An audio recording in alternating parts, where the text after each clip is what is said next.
الحمد لله رب العالمين وأشهد أن لا إله إلا الله وحده لا شريك له ولي الصالحين وأشهد أن محمدا عبده ورسوله صلى الله عليه وعلى آله وأصحابه أجمعين أما بعد. സഹോദരങ്ങളെ, നമ്മൾ സൂറത്ത് നൂഹിൻ്റെ തഫ്സീറാണ് കഴിഞ്ഞ ഏതാനും ക്ലാസ്സുകളായി പഠിച്ചുകൊണ്ടിരിക്കുന്നത്. ഈ സൂറത്ത് വളരെ വിശാലമായ ആശയങ്ങളുള്ള ഒരു സൂറത്താണ്. അതുകൊണ്ടാണ് നമ്മൾ ക്ലാസ് ഇത്ര നീണ്ടുപോയത്. ഷെയ്ഖുൽ ഇസ്ലാം ഇബ്നു തൈമിയ്യ റഹിമഹുല്ലാഹ് അദ്ദേഹത്തിൻ്റെ ചരിത്രത്തിൽ കാണാം, സീറയിൽ അദ്ദേഹം സൂറത്ത് നൂഹ് വിശദീകരിച്ചിട്ട് ഒരു വർഷമായിട്ടും തീർന്നില്ല. ഒരുപക്ഷെ ആഴ്ചയിലായിരിക്കാം. സാധാരണഗതിയിൽ ഒരു വർഷം പഠിപ്പിച്ചു എന്ന് പറയുമ്പോൾ മിനിമം ആഴ്ചയിലൊരു ദിവസമെങ്കിലും ഉണ്ടായിരിക്കും. അത്രയും കാലം ഒരു വർഷം പഠിപ്പിച്ചിട്ടും ഈ സൂറത്ത് തീർന്നില്ല എന്ന് അദ്ദേഹത്തിൻ്റെ തർജ്ജമയിൽ സീറയിൽ കാണാം. നമ്മൾ ഷെയ്ഖുൽ ഇസ്ലാമുമായിട്ട് താരതമ്യം ചെയ്യേണ്ടതില്ല എന്ന് പറയേണ്ടതില്ല. പക്ഷേ ഈ സൂറത്തിൻ്റെ പ്രാധാന്യവും ഇതിൻ്റെ വിശാലതയുമാണ് അതിൽ നിന്ന് മനസ്സിലാക്കാവുന്ന ഒരു കാര്യം.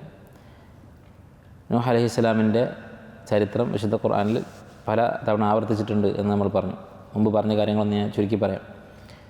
നമ്മൾ തുടക്കത്തിൽ പറഞ്ഞതാണ് ഈ നബിയുടെ കഥ, നൂഹ് അലൈഹിസ്സലാമിൻ്റെ കഥ, ചരിത്രം വിശുദ്ധ ഖുർആനിൽ 24 സൂറത്തുകളിൽ പരാമർശിച്ചിട്ടുണ്ട്.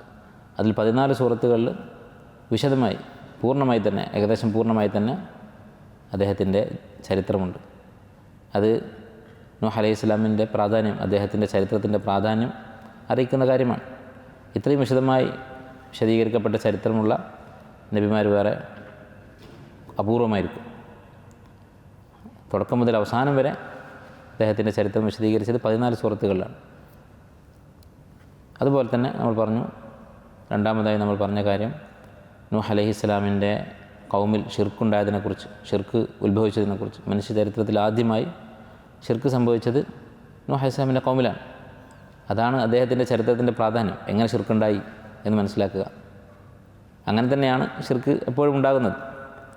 എങ്ങനെയാണ് അവിടെ ഷിർക്കുണ്ടായത്? അത് അത്ഭുതമുള്ള ഒരു കാര്യമാണ്. കാരണം ആദം നബി അലൈഹിസ്സലാം മരണപ്പെട്ടിട്ട് 10 തലമുറകൾ കഴിഞ്ഞിട്ടേ ഉള്ളൂ, അധിക കാലമായിട്ടില്ല. ഒരു പക്ഷേ 10 തലമുറ എന്ന് പറയുമ്പോൾ ഒരുപാട് വർഷങ്ങളായിരിക്കാം. എന്നാലും അവരുടെ ആയുസ് വെച്ച് നോക്കുമ്പോൾ അതൊരു ചെറിയ കാലമാണ്.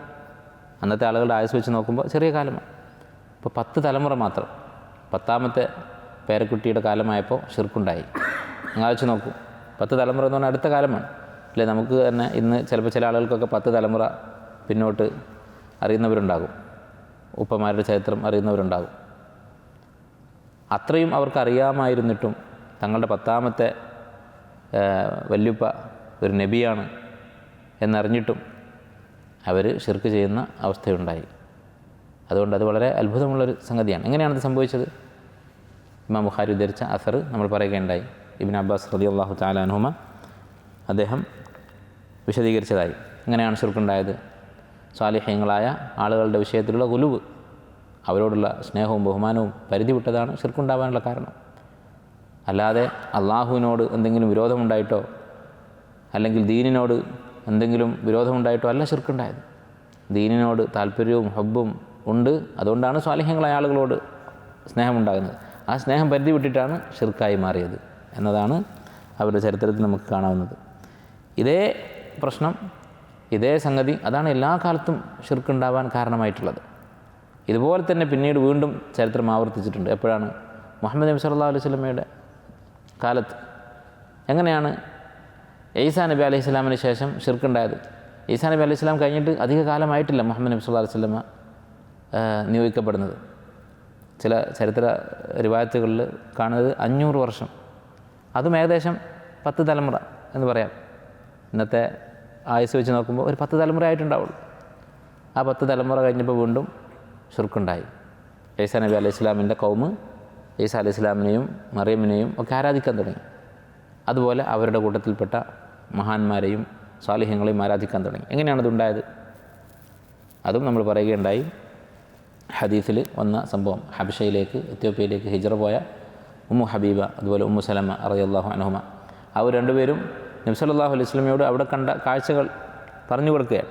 അപ്പോൾ അവർ ആ കൂട്ടത്തിൽ പറഞ്ഞൊരു കാര്യം, അവിടെ ഒരു കനീസ, ഒരു ചർച്ച അവർ കണ്ടു. ഇന്നും ആ കനീസ അവിടെ അറിയപ്പെടുന്നുണ്ട് എന്നാണ് പറയുന്നത്. എത്യോപ്യയിൽ കനീസ തുമാരിയ എന്ന പേരിൽ അറിയപ്പെടുന്ന ഒരു ഒരു ചർച്ച അവിടെയുണ്ട്. ആ ചർച്ചിൽ അവർ കണ്ട കാഴ്ചകൾ അവർ പറഞ്ഞു കൊടുത്ത കൂട്ടത്തിൽ അവർ പറഞ്ഞൊരു സംഗതി എന്താണ്, അവിടെ ഉണ്ടായിരുന്ന രൂപങ്ങളെക്കുറിച്ച്, മഹാന്മാരുടെയും സ്വാലിഹീങ്ങളുടെയും ഒക്കെ ചിത്രങ്ങൾ. നബി സല്ലല്ലാഹു അലൈഹി വസല്ലമ എന്താണ് പറഞ്ഞത്? ഉലൈക ഇദാ മാത ഫീഹിം റജുലു സാലിഹ്, സ്വാലിഹായ ഒരാൾ മരിച്ചാൽ അവരെന്ത് ചെയ്യും? ബലു അലാ ഖബ്രിഹി തിൽക തമാസീൽ വസ്സുവർ, അവർ അദ്ദേഹത്തിൻ്റെ ഖബറിൻ്റെ അടുക്കൽ പള്ളി ഉണ്ടാക്കും, അതിൽ ഇങ്ങനെയുള്ള രൂപങ്ങളും അതുപോലെ ചിത്രങ്ങളും ബിംബങ്ങളും ഒക്കെ ഉണ്ടാക്കി വെക്കും. സാലിഹ്യങ്ങളായ ആളുകളുടെ പേരിലാണ്. ഉലൈക ശിറാറുൽ ഖൽഖ് ഇൻദല്ലാഹ്, അത് നബി സല്ലല്ലാഹു അലൈഹി വസല്ലം പറയാണ്, സാലിഹായ ആളുകൾ മരിച്ചാൽ എന്നാണ്. അള്ളാഹുവിൻ്റെ ശത്രുക്കളായ ഫാജിറുകളായ കാഫറുകളായ ആളുകളല്ല. ഇദാ മാത ഫീഹിം അർ-റജുൽ അസ്-സാലിഹ്, സാലിഹായ ആൾ മരിച്ചാൽ രൂപങ്ങളുണ്ടാക്കി വെക്കും. എന്നിട്ട് നബി സല്ലല്ലാഹു അലൈഹി വസല്ലം പറഞ്ഞു, ഉലൈക ശിറാറുൽ ഖൽഖി ഇൻദല്ലാഹ്, അള്ളാഹുവിൻ്റെ അടുക്കൽ ഏറ്റവും മോശപ്പെട്ട ആളുകളാണ് അവർ എന്ന് പറഞ്ഞു. അപ്പോൾ ഇതാണ് ഈ കഥയിൽ നിന്ന് പഠിക്കാനുള്ള ഏറ്റവും വലിയ പാഠം. ശിർക്കുണ്ടാകുന്നത് സ്വാലിഹീങ്ങളുടെ പേരിലുള്ള ഗുലുവിൽ നിന്നാണ്. അവരോടുള്ള ബഹുമാനം പരിധി വിട്ടിട്ടാണ് ശിർക്കുണ്ടാകുന്നത്. അതുകൊണ്ട് തന്നെ സ്വഹാബത്ത് ഈ കാര്യത്തിൽ അങ്ങേയറ്റം സൂക്ഷ്മത കാണിച്ചിരുന്നു. അവർ ഈ കഥയിൽ നിന്നൊക്കെ ഗുണപാഠം ഉൾക്കൊണ്ടിരുന്നു. അതാണ് സ്വഹാബത്ത് നമ്മൾ തമ്മിലുള്ള വ്യത്യാസം. അവരും കേട്ടത് ഖുർആനിലെ ഈ കഥകൾ തന്നെയാണ്, നമ്മളും കേട്ടത് ഇതേ കഥകൾ തന്നെയാണ്. പക്ഷേ അവരെന്ത് ചെയ്തു? അതിൽ നിന്ന് ഉൾക്കൊള്ളേണ്ട ഗുണപാഠം ഉൾക്കൊണ്ടു. ഉമർ റളിയല്ലാഹുവിൻ്റെ കാലത്ത് ഒരു സംഭവം ഉണ്ടായതായി ഹദീസ് ഗ്രന്ഥങ്ങളിൽ അബ്ദുറസാഖ് ബിനു അബി ഷൈബ, അബൂബക്കർ ബിൻ അബി ഷൈബ, അതുപോലെ മറ്റ് ചരിത്രകാരന്മാരൊക്കെ ഉദ്ധരിച്ച ഒരു സംഭവം കാണാം. എന്താണ് സംഭവം? അബുൽ ആലിയ റിയാഹി റഹിമഹുല്ലാ എന്ന് പറയുന്ന താബിഈ, അദ്ദേഹം ഉമർ റളിയല്ലാഹുവിൻ്റെ ഒക്കെ ശിഷ്യനായിട്ടുള്ള വലിയ ഇമാമാണ്. അദ്ദേഹം പറയുകയാണ്, ലമ്മ ഫതഹ്ന തുസ്തുർ എന്ന് പറയുന്ന സിറ്റി അത് ഞങ്ങൾ കീഴടക്കിയപ്പോൾ, പിടിച്ചെടുത്തപ്പോൾ, വജദ്ന ഫി ബൈത്തി മാലി അൽ ഹുർമുസാൻ, അവിടുത്തെ ഭരണാധികാരിയുടെ സമ്പാദ്യത്തിൽ ഒരു വസ്തു കണ്ടു. എന്താണ്? സരീറൻ അലൈഹി റജുൽ മയ്യിത്ത്, ഒരു കട്ടിൽ, ഒരാൾ മരിച്ചു കിടക്കുന്നുണ്ട്, ഒരു മയ്യിത്ത്. ഇൻദ റഅസിഹി മുസ്ഹഫ്, അയാളുടെ തലക്കിൽ ഒരു മുസ്ഹഫ് വെച്ചിട്ടുണ്ട്. ഫഅഖദ്ന അൽ മുസ്ഹഫ്, അദ്ദേഹം കഥ പറയുക, ഞാൻ ചുരുക്കി പറയാം. ആ മുസ്ഹഫ് എടുത്ത് ഉമർ റളിയല്ലാഹുവിൻ്റെ അടുക്കൽ കൊണ്ടുവന്നു. അത് അവരുടെ ഭാഷയിലാണ് എഴുതിയിട്ടുള്ളത്. അതൊരാൾ അറബിയിലേക്ക് വിവർത്തനം ചെയ്തു. അങ്ങനെ അറബിയിലേക്ക് വിവർത്തനം ചെയ്തപ്പോൾ ഖുർആനിലൊക്കെ പറയുന്ന പോലെയുള്ള പല കാര്യങ്ങളും, നബിമാരുടെ ചരിത്രങ്ങളും ഉപദേശങ്ങളും ഒക്കെയാണ് അതിൽ കാണുന്നത്. അങ്ങനെയുള്ള കാര്യങ്ങളൊക്കെ പറഞ്ഞിട്ട് അബുൽ ആലിയ റഹിമഹുല്ലാ പറയുകയാണ്. അദ്ദേഹം പറഞ്ഞു, എന്താണ് നിങ്ങൾ ചെയ്തത് എന്ന് ഈ കഥ കേട്ട ഒരാൾ ചോദിക്കുകയാണ് അബുൽ ആലിയയോട്. ആ മയ്യത്ത് നിങ്ങൾ എന്ത് ചെയ്തു? അദ്ദേഹം പറഞ്ഞു, ഖാല ഹഫർന ബിൻ നഹാരി 13 ഖബ്റൻ മുതഫർരിഖ, ഞങ്ങൾ 13 ഖബർ കുഴിച്ചു. താബിഈങ്ങൾ ചെയ്ത കാര്യമാണ്. ഉമർ റളിയല്ലാഹുവിൻ്റെ കാലത്ത് 13 ഖബർ കുഴിച്ചു. ഫലമ്മ കാന ലൈലു ദഫന്നാഹു വസവ്വൈന ഖുബൂറ കുല്ലഹ, രാത്രിയായപ്പോൾ ഞങ്ങളത് ഖബർ മൂടി, ഈ മയ്യത്ത് വെച്ച് ഖബറടക്കി. പകൽ കുഴിച്ച് വെച്ച് ഖബർ, രാത്രിയാണ് ഖബറടക്കുന്നത്. എന്തിനു വേണ്ടിയാണ് അങ്ങനെ ചെയ്തത്? എന്തിനു വേണ്ടിയാണ് 13 ഖബറുണ്ടാക്കിയത്? എന്തിനാണ് രാത്രിയിൽ മറമാടിയത്? ലിനുഅമ്മിയഹു അലന്നാസ്, ജനങ്ങൾക്ക് മനസ്സിലാവാതിരിക്കാൻ വേണ്ടി. എവിടെയാണ് ഖബർ, ഏത് ഖബറിലാണ് ആൾ എന്ന് ആളുകൾക്ക് മനസ്സിലാകാതിരിക്കാൻ വേണ്ടി. ഖബർ മനസ്സിലായാൽ എന്ത് ചെയ്യും? ലാ യംബിഷൂനഹു, ആ ഖബർ അവർ കുഴിച്ചെടുക്കും. കുഴിച്ചിട്ട് ആ മയ്യത്ത് പുറത്തെടുക്കും. കാരണം അത്ഭുതകരമായ ഒരു മയ്യത്താണത്, വർഷങ്ങളായി കേടുകൂടാതിരിക്കുന്ന മയ്യത്താണ്. തുടർന്ന് അദ്ദേഹം പറയുന്നുണ്ട്, എന്താണ് പറയുന്നത്? ഈ കഥ കേട്ട അയാൾ ചോദിച്ചു, വമാ യർജൂന മിൻഹു, ഖബർ കുഴിച്ച് മയ്യത്ത് പുറത്തെടുത്തിട്ട് ജനങ്ങൾ എന്ത് ചെയ്യാനാണ്? അവർക്ക് എന്തിനാണ് ആ മയ്യത്ത്? അദ്ദേഹം പറഞ്ഞു, കാനത്തി സമാഉ ഇദാ ഹുബിസത് അലൈഹിം ബറസു ബിസരീരിഹി ഫയുംതറൂൻ, മഴയില്ലാതെയായാൽ അവർ ഈ മയ്യത്തും കൊണ്ട് പുറത്തേക്ക് പോകും, ഒരു മൈതാനത്ത് പോയി നിൽക്കും, കട്ടിലിൻ്റെ മുകളിൽ മയ്യത്ത് വെച്ചുകൊണ്ട് അവിടെ മഴ പെയ്യുമായിരുന്നു അങ്ങനെ ചെയ്താൽ. അങ്ങനെ അവർക്ക് അനുഭവം ഉണ്ടായിട്ടുണ്ട്. ഒരു പക്ഷേ അള്ളാഹുവിൻ്റെ പരീക്ഷണമായിരിക്കാം, അല്ലെങ്കിൽ ഈ വ്യക്തിയുടെ മഹത്വം കൊണ്ട് അള്ളാഹു സുബ്ഹാനഹു വ തആല ചെയ്തു കൊടുക്കുന്നതായിരിക്കാം, എന്തുമാവാം. അങ്ങനെ സംഭവിക്കാറുണ്ട്. അതുകൊണ്ട് അതുപോലെ അവർ വീണ്ടും ചെയ്യാൻ സാധ്യതയുണ്ട് എന്ന് അബുൽ ആലിയ റഹിമഹുല്ലാ പറഞ്ഞു. എന്നിട്ട് ഈ റിപ്പോർട്ട് ചെയ്യുന്നയാൾ പറയുകയാണ്, ഖുൽതു മൻ കുൻതും തദുന്നൂന റജുൽ, അതാരാണ് എന്നാണ് നിങ്ങളുടെ ഊഹം? നിങ്ങൾ സഹാബത്തും താബിഈങ്ങളൊക്കെ ഒക്കെയുള്ള ആളുകളാണല്ലോ ഇതൊക്കെ ചെയ്തത്. നിങ്ങളുടെ അഭിപ്രായത്തിൽ അതാരായിരുന്നു? അദ്ദേഹം പറഞ്ഞു, റജുലുൻ യുഖാലു ലഹു ദാനിയാൽ, ദാനിയാൽ എന്ന പേരിൽ അറിയപ്പെടുന്ന ഒരു വ്യക്തിയാണ് എന്നാണ് ഞങ്ങൾ ഊഹിച്ചത്. ഖുൽതു മുൻദു കം വജദ്തുമൂഹു, എത്ര വർഷം പഴക്കമുള്ളതാണ് ആ മയ്യത്ത് എന്നാണ് നിങ്ങളുടെ ഒരു ധാരണ. അപ്പോൾ അദ്ദേഹം പറഞ്ഞു മുൻദു സലാസിമിയത്തി സന, 300 വർഷമെങ്കിലും പഴക്കമുണ്ടാകും. എന്നിട്ട് അദ്ദേഹം പറയുന്നു മാ കാന തഗയ്യറ ബിശൈഇൻ ഇല്ലാ ശുഐറാത്തിൻ മിൻ ഖഫാഹു, അയാളുടെ ആ ശരീരത്തിൽ ഒരു മുടിക്ക് പോലും ഒരു മാറ്റവും വന്നിട്ടില്ല. മയ്യത്ത് ഇപ്പം മരിച്ചതുപോലെ കിടക്കുകയായിരുന്നു. എന്തുകൊണ്ടാണ്? ഇന്ന ലുഹൂമൽ അംബിയ ഇലാ തബ്ലീഹൽ അർദു വലാ തഅകുലഹ സിബാ, കാരണം അംബിയാക്കളുടെ മയ്യത്ത് മണ്ണ് തിന്നുകയില്ല. അപ്പോൾ ദാനിയാൽ എന്ന പേരിൽ നബിയാണത് എന്നർത്ഥം. ഇത് സഹാബത്തിൻ്റെയും താബിയങ്ങളുടെയും കൗലാണ്, അവരാണ് ഇതൊക്കെ പറയുന്നത്.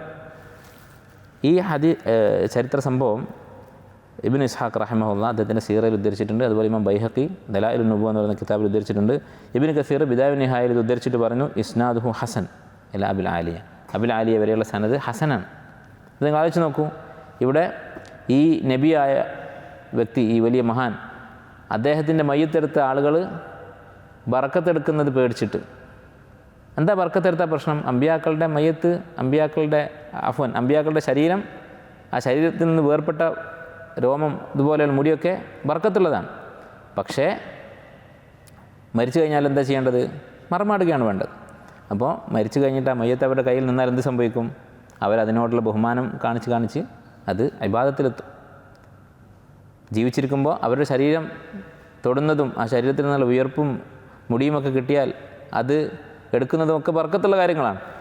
പക്ഷേ അത് കരുതി മരണശേഷം ഇത് തുറന്നാൽ എന്ത് ചെയ്യും? അത് ശിർക്കിലേക്കെത്തും. മരണശേഷം അവരെ എടുത്തു വെക്കാൻ തന്നെ പാടില്ല, മറുമാടുകയാണ് വേണ്ടത്. അത് ലംഘിച്ചുകൊണ്ട് ഇങ്ങനെ ബർക്കത്തെടുക്കാനും ബഹുമാനിക്കാനും തുടങ്ങിയാൽ അതങ്ങനെ പതുക്കെ അവരാരാധിക്കുന്ന അവസ്ഥയിലേക്ക് എത്തും. നിങ്ങൾ ആലോചിച്ച് നോക്കും, ഇന്ന് ഇതേപോലെ ഒരു സംഭവം ഉണ്ടായെന്ന് വിചാരിക്കുക. ഒരു നബിയുടെ മയ്യത്ത് കിട്ടി, അല്ലെങ്കിൽ ഒരു മഹാൻ്റെ മയ്യത്ത് കിട്ടി. എന്തായിരിക്കും നമ്മുടെ നാട്ടിലെ ആളുകൾ ചെയ്യുക? എന്തായിരിക്കും ദീൻ പഠിപ്പിക്കുന്നവർ, ദീന് അറിയുന്നവർ എന്ന് ആളുകൾ വിശ്വസിക്കുന്ന ജനങ്ങൾ, നേതാക്കന്മാരെ കാണുന്ന ആളുകൾ എങ്ങനെയായിരിക്കും അത് ഉപയോഗപ്പെടുത്തുക? ഇല്ല, ചിലപ്പോൾ കബറടക്കിയേക്കും, കാരണം കബറടക്കൽ നിർബന്ധമാണെന്നുള്ളതുകൊണ്ട്. പക്ഷേ ആ കബർ മറച്ചു വെക്കുമോ? ഒരിക്കലുമില്ല. ഇവർ രാത്രി കബറടക്കി. മറ്റൊരു റിവായത്തിൽ പറയുന്നത് അവർ ഒരു പുഴയിൽ കബറടക്കിയെന്നാണ്. ഒരു പുഴ തട കെട്ടിയിട്ട് അവിടെ കബർ കുഴിച്ച് അവിടെ മറമാടി പുഴ അതിൻ്റെ മുകളിൽ ഒഴുകുന്ന പോലെ ആക്കി. അപ്പോൾ ഒരു നിലക്കും ആ കബർ കിട്ടാതിരിക്കാൻ വേണ്ടി. അബൂ മൂസ അശ്അരി റളിയല്ലാഹുവിൻ്റെ അഭിപ്രായമായിരുന്നു അത്. അദ്ദേഹം പറഞ്ഞതിൻ്റെ അടിസ്ഥാനത്തിൽ അങ്ങനെ ചെയ്തു എന്ന് ഈ സംഭവത്തിൻ്റെ ഒരു റിപ്പോർട്ടിൽ കാണാം. ഏതായിരുന്നാലും അവർ ആ ഖബർ മറച്ചു വെച്ചു എന്നതിൽ സംശയമില്ല. എന്തുകൊണ്ട്? ആ മയ്യത്തിനെ, അല്ലെങ്കിൽ മരിച്ച ആ മഹാനെ അള്ളാഹുവിന് പുറമെ അള്ളാഹുവിനെ തോൽപ്പിക്കുന്ന ശക്തിയുള്ള ഒരാളാണെന്ന് വിശ്വസിച്ചുകൊണ്ട് ആദരിച്ചാൽ മാത്രമേ ഇബാദത്താവുകയുള്ളൂ എന്നായിരുന്നെങ്കിൽ ഒരു പ്രശ്നവുമില്ലല്ലോ. ആരും അള്ളാഹുവിന് തുല്യമായ ശക്തിയുള്ളയാളാണ് ഇദ്ദേഹം എന്ന് വിശ്വസിക്കരുത് എന്നൊരു ബോർഡും വെച്ചിട്ട് ആ ഖബർ കെട്ടിപ്പൊക്കിയാൽ മതി. നല്ല കാര്യമല്ലേ? ഒരു നബിയുടെ ഖബർ അറിയുന്നതും ആ ഖബർ സിയാറത്ത് ചെയ്യുന്നതും ഒക്കെ നല്ല കാര്യമല്ലേ? എന്നിട്ട് എന്തുകൊണ്ട് അവർ സഹാബത്ത് അങ്ങനെ ചിന്തിച്ചില്ല? അപ്പോൾ സഹാബത്ത് ഈ കഥയിൽ നിന്നൊക്കെ പാഠം പഠിച്ചതുകൊണ്ടാണ് അങ്ങനെ ചെയ്തത്. അപ്പോൾ ഇതാണ് രണ്ടാമത്തെ കാര്യം, ഷിർക്ക് എങ്ങനെയാണ് ഉണ്ടാകുന്നത് എന്ന് ഈ കഥയിൽ നിന്ന് നമ്മൾ മനസ്സിലാക്കി. അതുപോലെ തന്നെ മൂന്നാമതായി നമ്മൾ പറഞ്ഞ പ്രധാനപ്പെട്ട കാര്യം ദഅവത്തിൻ്റെ രീതി. നൂഹ് നബി അലൈഹി സ്വലാം അങ്ങേയറ്റത്തെ സബറോട് കൂടിയാണ് ദഅവത്ത് ചെയ്തത്. എത്ര കാലം? ഫലബിസ ഫീഹിം അൽഫ സനത്തിൻ ഇല്ല 50 ആമ, 980 വർഷം ക്ഷമയോടുകൂടി ദഅവത്ത് ചെയ്തു. ഇതിൽ നമുക്ക് ഗുണപാഠമുണ്ട് അല്ലേ? നമ്മുടെ ചുറ്റുപാടുമുള്ള ആളുകൾ, നമുക്ക് സ്വാധീനിക്കാൻ പറ്റുന്ന, നമ്മുടെ കഴിവ് കൊണ്ട് നമുക്ക് ദഅവത്ത് ചെയ്യാൻ പറ്റുന്ന ആളുകളെ ദീനിലേക്ക് ക്ഷണിക്കുന്നതിൽ, തൗഹീദിലേക്ക് ക്ഷണിക്കുന്നതിൽ നമ്മൾ വീഴ്ച വരുത്തരുത്. അവർക്ക് നമ്മൾ പറഞ്ഞു കൊടുത്തുകൊണ്ടിരിക്കണം. അതെത്ര സമയമെടുത്താലും, എത്ര കാലമെടുത്താലും, ഒരു പക്ഷേ വർഷങ്ങൾക്ക് ശേഷമായിരിക്കും അവർക്ക് അള്ളാഹു ഹിദായത്ത് തീരുമാനിച്ചിട്ടുള്ളത്. അതുപോലെ നമ്മുടെ കുടുംബത്തിലാണെങ്കിലും നമ്മുടെ മക്കളാണെങ്കിലും നല്ലത് പറഞ്ഞു കൊടുക്കുക, ദീൻ പഠിപ്പിച്ചു കൊടുക്കുക എന്നുള്ളതിന് ഒരു കാലപരിധിയില്ല. ഇത്ര വയസ്സ് വരെ ഞാൻ പറഞ്ഞു, ഇനി നീ തോന്നിയതുപോലെ ജീവിച്ചോ എന്ന് പറയുന്ന രക്ഷിതാക്കളുണ്ട്. അങ്ങനെ പറയരുത്. ഏത് നിമിഷമാണ് ചിന്തിക്കുക, ഏത് നിമിഷമാണ് അവർക്ക് ഹിദായത്ത് കിട്ടുക എന്നുള്ളത് നമുക്കറിയില്ല. അപ്പോൾ ഇത്രയും കാര്യങ്ങളാണ് നമ്മൾ പറഞ്ഞത്. ഇനി അവസാനത്തെ ആയത്തുകൾ നമുക്ക് നോക്കാം. നൂഹ് അലൈഹി സ്വലാം തൻ്റെ കൗമിനോട് അള്ളാഹുവിൻ്റെ പ്രാപഞ്ചിക ദൃഷ്ടാന്തങ്ങൾ, ആയാത്തുൻ കൗനിയ്യ, ഈ പ്രപഞ്ചത്തിൽ അള്ളാഹു സുബ്ഹാനഹു വ തആല ഒരുക്കി വെച്ചിട്ടുള്ള അവൻ്റെ ദൃഷ്ടാന്തങ്ങൾ, അവൻ്റെ കഴിവും അവൻ്റെ അറിവും അവൻ്റെ അസ്തിത്വവും ഒക്കെ നമുക്ക് ബോധ്യപ്പെടുത്തുന്ന ആയത്തുകൾ, ദൃഷ്ടാന്തങ്ങൾ, അതിനെക്കുറിച്ച് അവരോട് പറയുന്ന ആയത്തുകളാണ് നമ്മൾ അവസാനമായി പഠിച്ചത്. തുടർന്ന് അദ്ദേഹം അവരോട് പറയുകയാണ്, സൂര്യനെയും ചന്ദ്രനെയും കുറിച്ച് പറഞ്ഞതിന് ശേഷം, വല്ലാഹു അംബതക്കും മിനൽ അർദി നബാത, അള്ളാഹു ഭൂമിയിൽ നിന്ന് നിങ്ങളെ മുളപ്പിച്ചിരിക്കുന്നു. അല്ല, ചെടി മുളപ്പിക്കുന്നതിനാണ് അമ്പത്ത എന്ന് പറയാം, സസ്യങ്ങൾ മുളക്കുന്നതിനാണ് അമ്പത്ത എന്ന് പറയാം. അപ്പോൾ അതുപോലെയാണ് നമ്മളെ സൃഷ്ടിച്ചിരിക്കുന്നത്. എന്താണ് ഉദ്ദേശിക്കുന്നത്? ആദം നബി അലൈഹി സ്വലാമിനെ മണ്ണിൽ നിന്നാണ് ഉണ്ടാക്കിയത്. അപ്പോൾ മണ്ണിൽ നിന്ന് ഒരു ചെടി മുളച്ച് വരുന്നത് പോലെ ആദം അലൈഹിസ്സലാമിനെ അള്ളാഹു സൃഷ്ടിച്ചു. അതിൻ്റെ തുടർച്ചയാണ് നമ്മളൊക്കെ. അല്ലാഹു അംബതക്കും മിനൽ അർദി നബാത സുമ്മ യുഈദുക്കും ഫീഹാ, പിന്നീട് അവൻ അതിലേക്ക് തന്നെ നിങ്ങളെ മടക്കുന്നതാണ്, മരണത്തിന് ശേഷം ഖബറടക്കും. വയുഖ്രിജുക്കും ഇഖ്റാജ, അതിൽ നിന്ന് നിങ്ങളെ അവൻ പുറത്തു കൊണ്ടുവരികയും ചെയ്യും. അപ്പോൾ മരണം, അതിനുശേഷമുള്ള ജീവിതം, ഇതൊക്കെ നിങ്ങൾക്ക് വരാനുണ്ട്. വല്ലാഹു ജഅല ലക്കുമുൽ അർദ ബിസാത, അള്ളാഹു നിങ്ങൾക്ക് ഭൂമിയെ ഒരു വിരിപ്പാക്കി തന്നിരിക്കുന്നു. ബിസാത്ത് എന്ന് പറഞ്ഞാൽ വിരിപ്പ്. ആലോചിച്ച് നോക്കൂ, നമുക്ക് ഈ ഭൂമിയിലൂടെ നടക്കാൻ പറ്റുന്ന വിധത്തിലാണ് മണ്ണ് ഈ ഭൂമിയിലുള്ളത്, അല്ലേ? ഈ മണ്ണിന് പകരം നമുക്ക് ചവിട്ടി നടക്കാൻ പറ്റാത്ത ഒരു പ്രതലമായിരുന്നു ഭൂമിയുടെ മുകളിലെങ്കിൽ അത്ര ബുദ്ധിമുട്ടായിരിക്കും. അങ്ങനെയുള്ള സ്ഥലങ്ങളുണ്ട്, മഞ്ഞ് മൂടി നിൽക്കുന്ന സ്ഥലങ്ങൾ.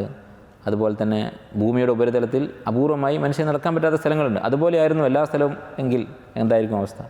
അല്ലാഹു തആല നമുക്ക് നടക്കാനും അതോടൊപ്പം തന്നെ അവിടെ നമുക്ക് വേണ്ട ലോഹങ്ങൾ അവിടെ തന്നെ ഉണ്ട്. അതേ മണ്ണിൽ നിന്ന് തന്നെ കുഴിച്ചെടുക്കാൻ പറ്റും ഈ ലോഹങ്ങൾ. അതുപോലെ തന്നെ നമുക്ക് വേണ്ട സസ്യങ്ങൾ കൃഷി ചെയ്ത് മുളപ്പിക്കാനും അതേ മണ്ണിൽ തന്നെ സാധിക്കും. നമുക്ക് കുടിക്കാൻ വേണ്ട വെള്ളവും അതിൻ്റെ ഇടയിലുണ്ട്. ഇതെല്ലാം ഒരുമിച്ച് അല്ലാഹു തആല അവിടെ ഒരുക്കി വെച്ചിരിക്കുന്നു. ലിതസ്ലുകു മിൻഹ സുബുലൻ ഫിജാജ, നിങ്ങൾ ആ ഭൂമിയിൽ സഞ്ചരിക്കുന്നതിന് വേണ്ടി വഴികളിലൂടെ നിങ്ങൾ സഞ്ചരിക്കുന്നതിന് വേണ്ടി അല്ലാഹു ഭൂമിയെ വിരിപ്പാക്കിയിരിക്കുന്നു. അപ്പോൾ സുബുലൻ ഫിജാജ എന്ന് പറഞ്ഞാൽ സബീൽ എന്ന് പറഞ്ഞാൽ മാർഗം, വഴി. അതിൻ്റെ ജംആണ്, ബഹുവചനമാണ് സുബുൽ എന്നുള്ളത്. ഫിജാജൻ എന്ന് പറഞ്ഞാൽ ഫജ്ജ് എന്നുള്ളതിൻ്റെ ബഹുവചനമാണ് ഫിജാജ്. അതും വഴി എന്ന് തന്നെയാണ് അർത്ഥം. രണ്ടും തമ്മിലുള്ള വ്യത്യാസം എന്താണ്? സബീൽ എന്ന് പറഞ്ഞാൽ ആളുകൾ നടന്ന് പദം വന്ന വഴിക്കാണ് സബീൽ എന്ന് പറയാം. എല്ലാവരും നടന്ന് അവിടെ പിന്നെ ആ പ്രതലം എന്തായിട്ടുണ്ടാകും, കല്ലും മുള്ളുമൊക്കെ മാറി നടക്കാൻ പാകത്തിലായിരിക്കും. ഫജ്ജ് എന്ന് പറയുന്നത് വിശാലമായ വഴി എന്നുള്ളതിനാണ് ഉപയോഗിക്കുന്നത്. ഫജ്ജ് എന്ന് പറഞ്ഞാൽ വിശാലമായ മാർഗം. അപ്പോൾ നടക്കാൻ സൗകര്യമുള്ളതും അതുപോലെ വിശാലമായതുമായ വഴികൾ അല്ലാഹു സുബ്ഹാനഹു വ തആല നിങ്ങൾക്ക് ഭൂമിയിൽ ഒരുക്കി വെച്ചു.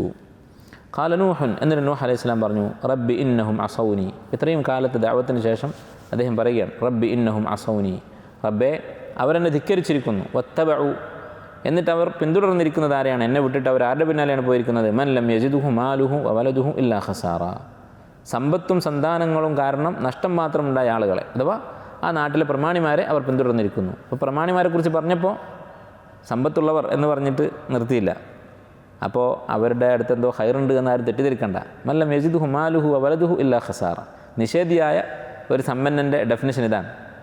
എന്താണ്? മൻ സാദഹു മാലുഹു വവലദുഹു ഖസാറ, സമ്പത്തും സന്താനവും കാരണം നഷ്ടം സംഭവിച്ചവൻ. അതാണ് യഥാർത്ഥത്തിൽ ദീനില്ലാത്തൊരു സമ്പന്നൻ്റെ വിശദീകരണം, അയാളുടെ ഒരു നിർവചനം എന്ന് പറയുന്നത്.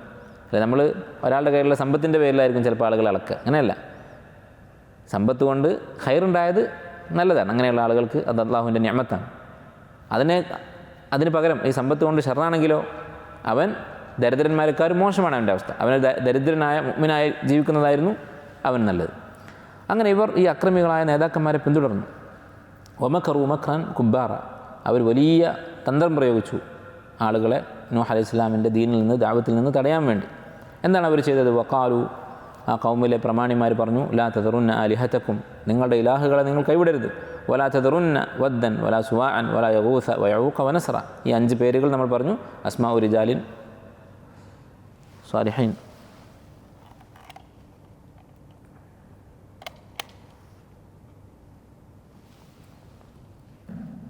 അസ്മാഉ റിജാലിൻ സാലിഹീൻ, നൂഹ് അലൈഹിസ്സലാമിൻ്റെ കൗമിലെ സ്വാലിഹീങ്ങളായ ആളുകളുടെ പേരുകളാണ്.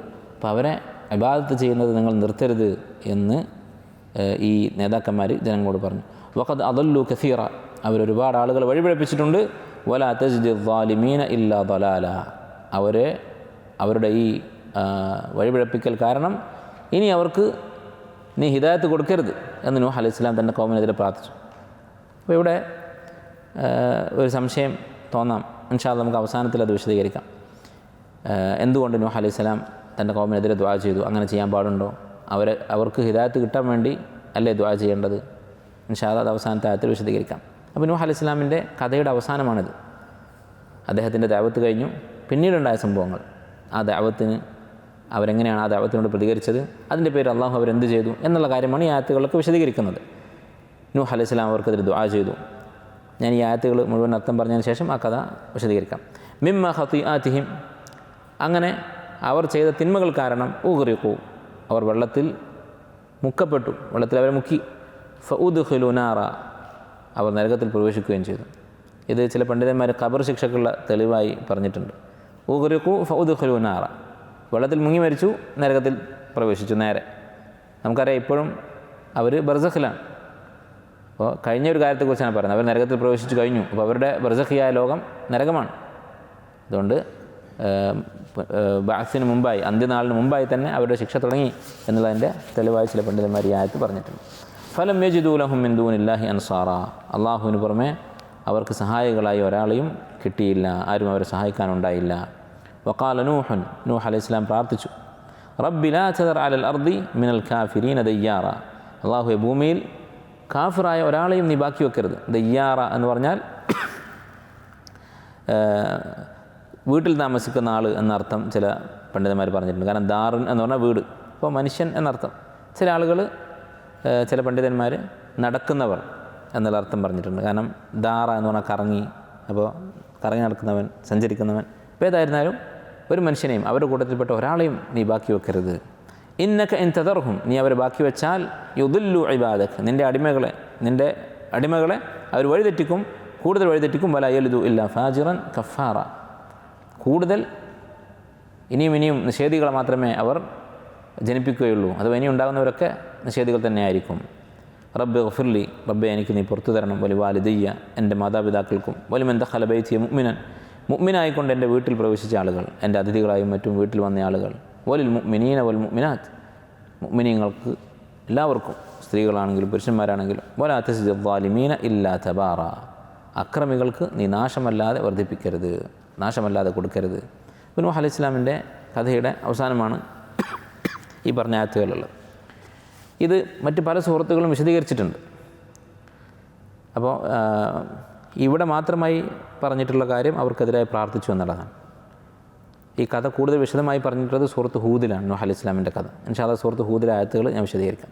അതിനു മുമ്പായി ഇവിടെ സൂറത്ത് നൂഹിൽ മാത്രമായിട്ട് പറഞ്ഞിട്ടുള്ള കാര്യം എന്താണ്? തൻ്റെ കൗമിനെതിരായിട്ട് അദ്ദേഹം ദുആ ചെയ്ത സംഭവമാണ്. അങ്ങനെ ചെയ്യാൻ പാടുണ്ടോ? കാഫിര്യങ്ങളായിട്ടുള്ള ആളുകൾക്കെതിരെ, കൗമിനെതിരെ ദുആ ചെയ്യാൻ പാടുണ്ടോ?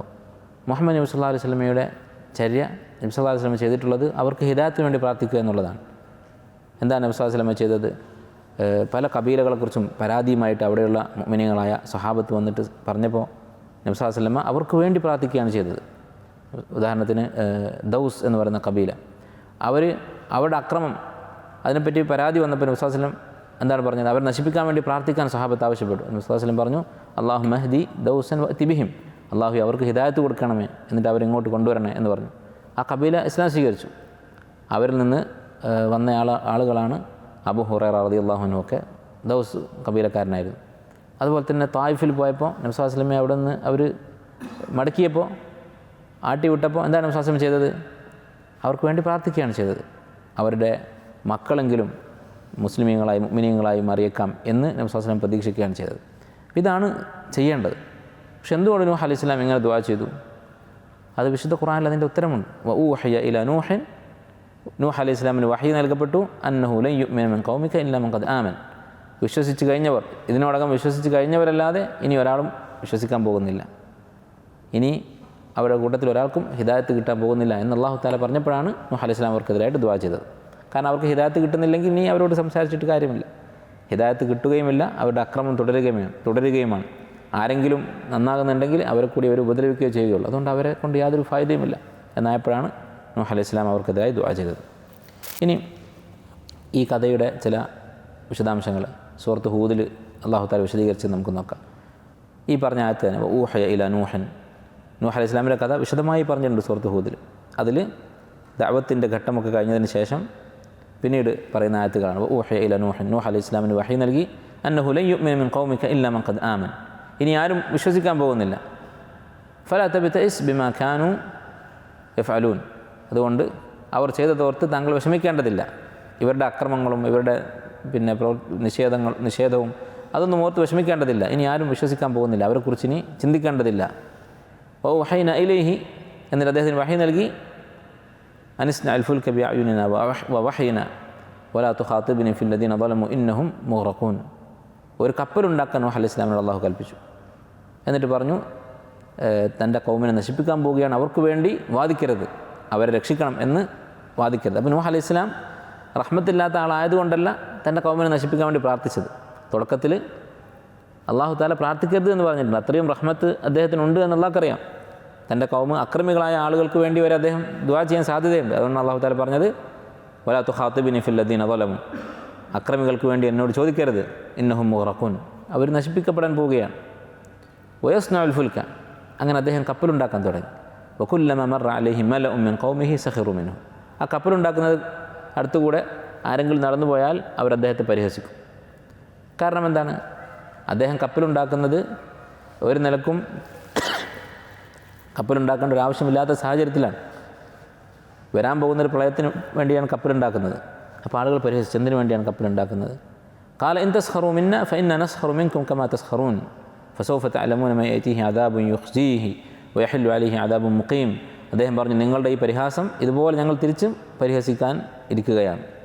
നിങ്ങൾക്ക് കുറച്ച് കഴിഞ്ഞാൽ മനസ്സിലാകും മൻ യുഖ്സീഹി, അള്ളാഹു ആരെയാണ് നിന്ദിക്കാൻ പോകുന്നത്, വയഹല്ലു അലൈഹി അദാബുൻ മുഖീം, നിത്യമായ മാറ്റമില്ലാത്ത ശിക്ഷ ആർക്കാണ് കിട്ടാൻ പോകുന്നത് എന്ന് നിങ്ങൾക്ക് മനസ്സിലാകും എന്ന് നൂഹ് അലൈഹി സ്വലാം പറഞ്ഞു. അപ്പോൾ അള്ളാഹുവിൻ്റെ വഹയിൽ അദ്ദേഹത്തിന് യഖീനുണ്ട്. അള്ളാഹു കപ്പലുണ്ടാക്കാൻ പറഞ്ഞു, ആര് പരിഹസിച്ചാലും പ്രശ്നമില്ല. ഈ കപ്പലിൻ്റെ വിശദാംശങ്ങളും അതിൻ്റെ വലിപ്പമൊക്കെ ചില ആസാറുകളിൽ, താബീങ്ങളുടെയൊക്കെ ആസാറുകളിൽ കാണാം. വലിയൊരു കപ്പലായിരുന്നു അദ്ദേഹം ഉണ്ടാക്കിയിരുന്നത്. സൂറത്ത് ഖമറിൽ അള്ളാഹു തആല പറയുന്നത് കാണാം, വഹമൽനാഹു അലാ ദാതി അൽവാഹിൻ വദുസുർ, ധാരാളം മരപ്പലകകളുള്ള അതുപോലെ ആണികളുള്ള കപ്പൽ എന്ന് പറഞ്ഞിട്ടുണ്ട്. അപ്പോൾ ഒരുപാട് മരം ഉപയോഗിച്ചിട്ട്, ആണി ഒക്കെ ഉപയോഗിച്ചിട്ട് അദ്ദേഹം കപ്പലുണ്ടാക്കി. അങ്ങനെ അള്ളാഹു സുബ്ഹാനഹു വ തആല അദ്ദേഹത്തോട് പറഞ്ഞു, ഹത്ത ഇദാ ജാഅ അംറുന, അള്ളാഹു നൂഹ് അലൈഹി ഇസ്ലാമിന് ഒരു അടയാളം പറഞ്ഞു കൊടുക്കുകയാണ് എപ്പോഴാണ് കപ്പൽ ഇറക്കേണ്ടത്. ഹത്ത ഇദാ ജാഅ അംറുന, നമ്മുടെ കൽപ്പന വരികയും വഫാറത്തൻ നൂർ, അടുപ്പിൽ നിന്ന് ഉറവ് പൊട്ടാൻ തുടങ്ങുകയും ചെയ്താൽ, ഖുൽ നഹ്മിൽ ഫീഹാ മിൻ കുല്ലിൻ സൗജൈനി ഇസ്നൈനി വഅഹ്ലക ഇല്ലാ മൻ സബഖ അലൈഹിൽ ഖൗലു വമൻ ആമൻ. ഈ അടയാളം കണ്ടു കഴിഞ്ഞാൽ, അഥവാ അടുപ്പിൽ നിന്ന് ഉറവ് പൊട്ടുന്നത്, സൂറത്ത് ഖമറിൽ പറഞ്ഞത് വഫതഹ്ന അബ്വാബ അസ്സമാഇ ബിമാഇൻ മുൻഹമിർ, ആകാശത്തിൻ്റെ വാതിലുകൾ തുറന്ന് വെള്ളം കോരിച്ചൊരിഞ്ഞു. വഫജ്ജർനൽ അർദ ഉയൂനൻ ഫൽതഖൽ മാഉ അലാ അംരിൻ ഖദ് ഖുദിർ, അങ്ങനെ താഴെ നിന്ന് ഉറവകളും പൊട്ടാൻ തുടങ്ങി. മുകളിൽ നിന്ന് ആകാശത്തു നിന്ന് മഴയും താഴെ ഭൂമിയിൽ നിന്ന് ഉറവകളും. ഫൽതഖൽ മാഉ, അങ്ങനെ ഈ രണ്ട് വെള്ളവും കൂടിച്ചേർന്നു, മുകളിൽ നിന്ന് താഴെ നിന്നും വെള്ളം. ആ സംഭവം നടന്നു കഴിഞ്ഞാൽ, ഉറവ പൊട്ടിയിട്ട് സാധാരണ ഉറവ എവിടെ നിന്നാണ് ഉണ്ടാവുക? കുറച്ച് അറിയപ്പെട്ട സ്ഥലങ്ങളുണ്ടാവും, ഉറവ വരുന്ന സ്ഥലങ്ങളുണ്ടാവും, പുഴകളൊക്കെ തുടങ്ങുന്ന സ്ഥലം. അതുമാത്രമല്ല, എല്ലാ സ്ഥലത്തും ഉറവ് പൊട്ടുകയാണ്. എത്രത്തോളം എന്ന് വെച്ചാൽ അടുപ്പിൽ നിന്ന് വരെ. അടുപ്പ് എന്ന് പറഞ്ഞാൽ സാധാരണ തീ കത്തിക്കുന്ന സ്ഥലമാണ്, വെള്ളത്തിൻ്റെയും നനവിൻ്റെയും ഒന്നും ഒരു സാധ്യതയില്ലാത്ത സ്ഥലങ്ങളാണ്. അവിടെ നിന്ന് വരെ ഉറവ് പൊട്ടാൻ തുടങ്ങും. അത് കണ്ടു കഴിഞ്ഞാൽ ഖുൽ നഹ്മിൽ ഫീഹാ മിൻ കുല്ലിൻ സൗജൈനി, എല്ലാ ജീവികളിൽ നിന്നും രണ്ടിണകളെ, എല്ലാത്തിൻ്റെയും ആണിനെയും പെണ്ണിനെയും. 3 ആളുകളെ കപ്പലിൽ കയറ്റാനാണ് നൂഹ് അലൈഹി ഇസ്ലാമിനോട് അല്ലാഹ് പറയുന്നത് ആയത്തിൽ. മിൻ കുല്ലിൻ സൗജൈനി, എല്ലാ ജീവികളിൽ നിന്നും 2 ഇണകൾ, ഒരു ജോഡി. വ അഹ്ലക ഇല്ലാ മൻ സബഖ അലൈഹിൽ ഖൗലു, കാഫിറുകളല്ലാത്ത താങ്കളുടെ കുടുംബക്കാർ, അള്ളാഹുവിൻ്റെ ശിക്ഷ ഉറപ്പാണ് എന്ന് പ്രഖ്യാപിക്കപ്പെട്ടവരല്ലാത്ത തൻ്റെ ബന്ധുക്കൾ, അഥവാ നിഷേധികളല്ലാത്ത ബന്ധുക്കൾ. വമൻ ആമൻ, മുഅ്മിനീങ്ങളായ മറ്റുള്ള ആളുകളും, അദ്ദേഹത്തിൻ്റെ കൂടെയുള്ള മുഅ്മിനീങ്ങളും. വമാ ആമന മഅഹു ഇല്ലാ ഖലീൽ, അദ്ദേഹത്തിൻ്റെ കൂടെ വിശ്വസിച്ച മുഅ്മിനീങ്ങൾ വളരെ കുറച്ചേ ഉണ്ടായിരുന്നുള്ളൂ എന്ന് അല്ലാഹു തആല പറയുന്നു. അപ്പോൾ ഈ 3 കൂട്ടരെയും കപ്പൽ കയറ്റാൻ പറഞ്ഞു. ഒന്ന് എല്ലാ ജീവികളും ഓരോ പേർ വീതം, 2 സ്വന്തം കുടുംബക്കാരായ മുഅ്മിനീങ്ങൾ, 3 മറ്റുള്ള മുഅ്മിനീങ്ങൾ. അപ്പോൾ ഈ 3 കൂട്ടരെയും കപ്പലിൽ അദ്ദേഹം കയറ്റി. അപ്പോൾ ഒരു സംശയം ഇവിടെ ചിലപ്പോൾ ഉണ്ടാവാൻ സാധ്യതയുണ്ട്. എന്താണ്? ഒമിൻ കുല്ലിൻ സൗജൈനി ഇസ്നൈൻ, എല്ലാ ജീവികളിൽ നിന്നും ഒരു പേർ. അപ്പോൾ ഈ ഭൂമിയിലുള്ള എല്ലാ ജീവികളും അതിലുണ്ടായിരുന്നെങ്കിൽ ആ കപ്പൽ എത്ര വലിപ്പം വേണ്ടി വരും? ഇന്ന് മനുഷ്യർ കണക്ക് കൂട്ടുന്നത് ലക്ഷക്കണക്കിന് ജീവികളുണ്ട്, സ്പീഷീസുകളുണ്ട്. അപ്പോൾ ഇത്രയും ജീവികളെ ഈ കപ്പൽ കയറ്റിയോ? ഇത് ഖുർആനെതിരായും ഈ ഒരു സംശയം ഉന്നയിക്കപ്പെട്ടിട്ടുണ്ട്. ബൈബിളിലും ഇതേ കഥയുണ്ട്. അപ്പോൾ ബൈബിളിൻ്റെ ആളുകൾ ഇത് വിശദീകരിക്കുന്നത് വളരെ കഷ്ടപ്പെട്ടിട്ടാണ് അവർ വിശദീകരിക്കുന്നത്. അവരെന്ത് ചെയ്ത് ഇതിൽ നിന്ന് രക്ഷപ്പെടാൻ വേണ്ടിയിട്ട് അവർ പരിണാമവാദം,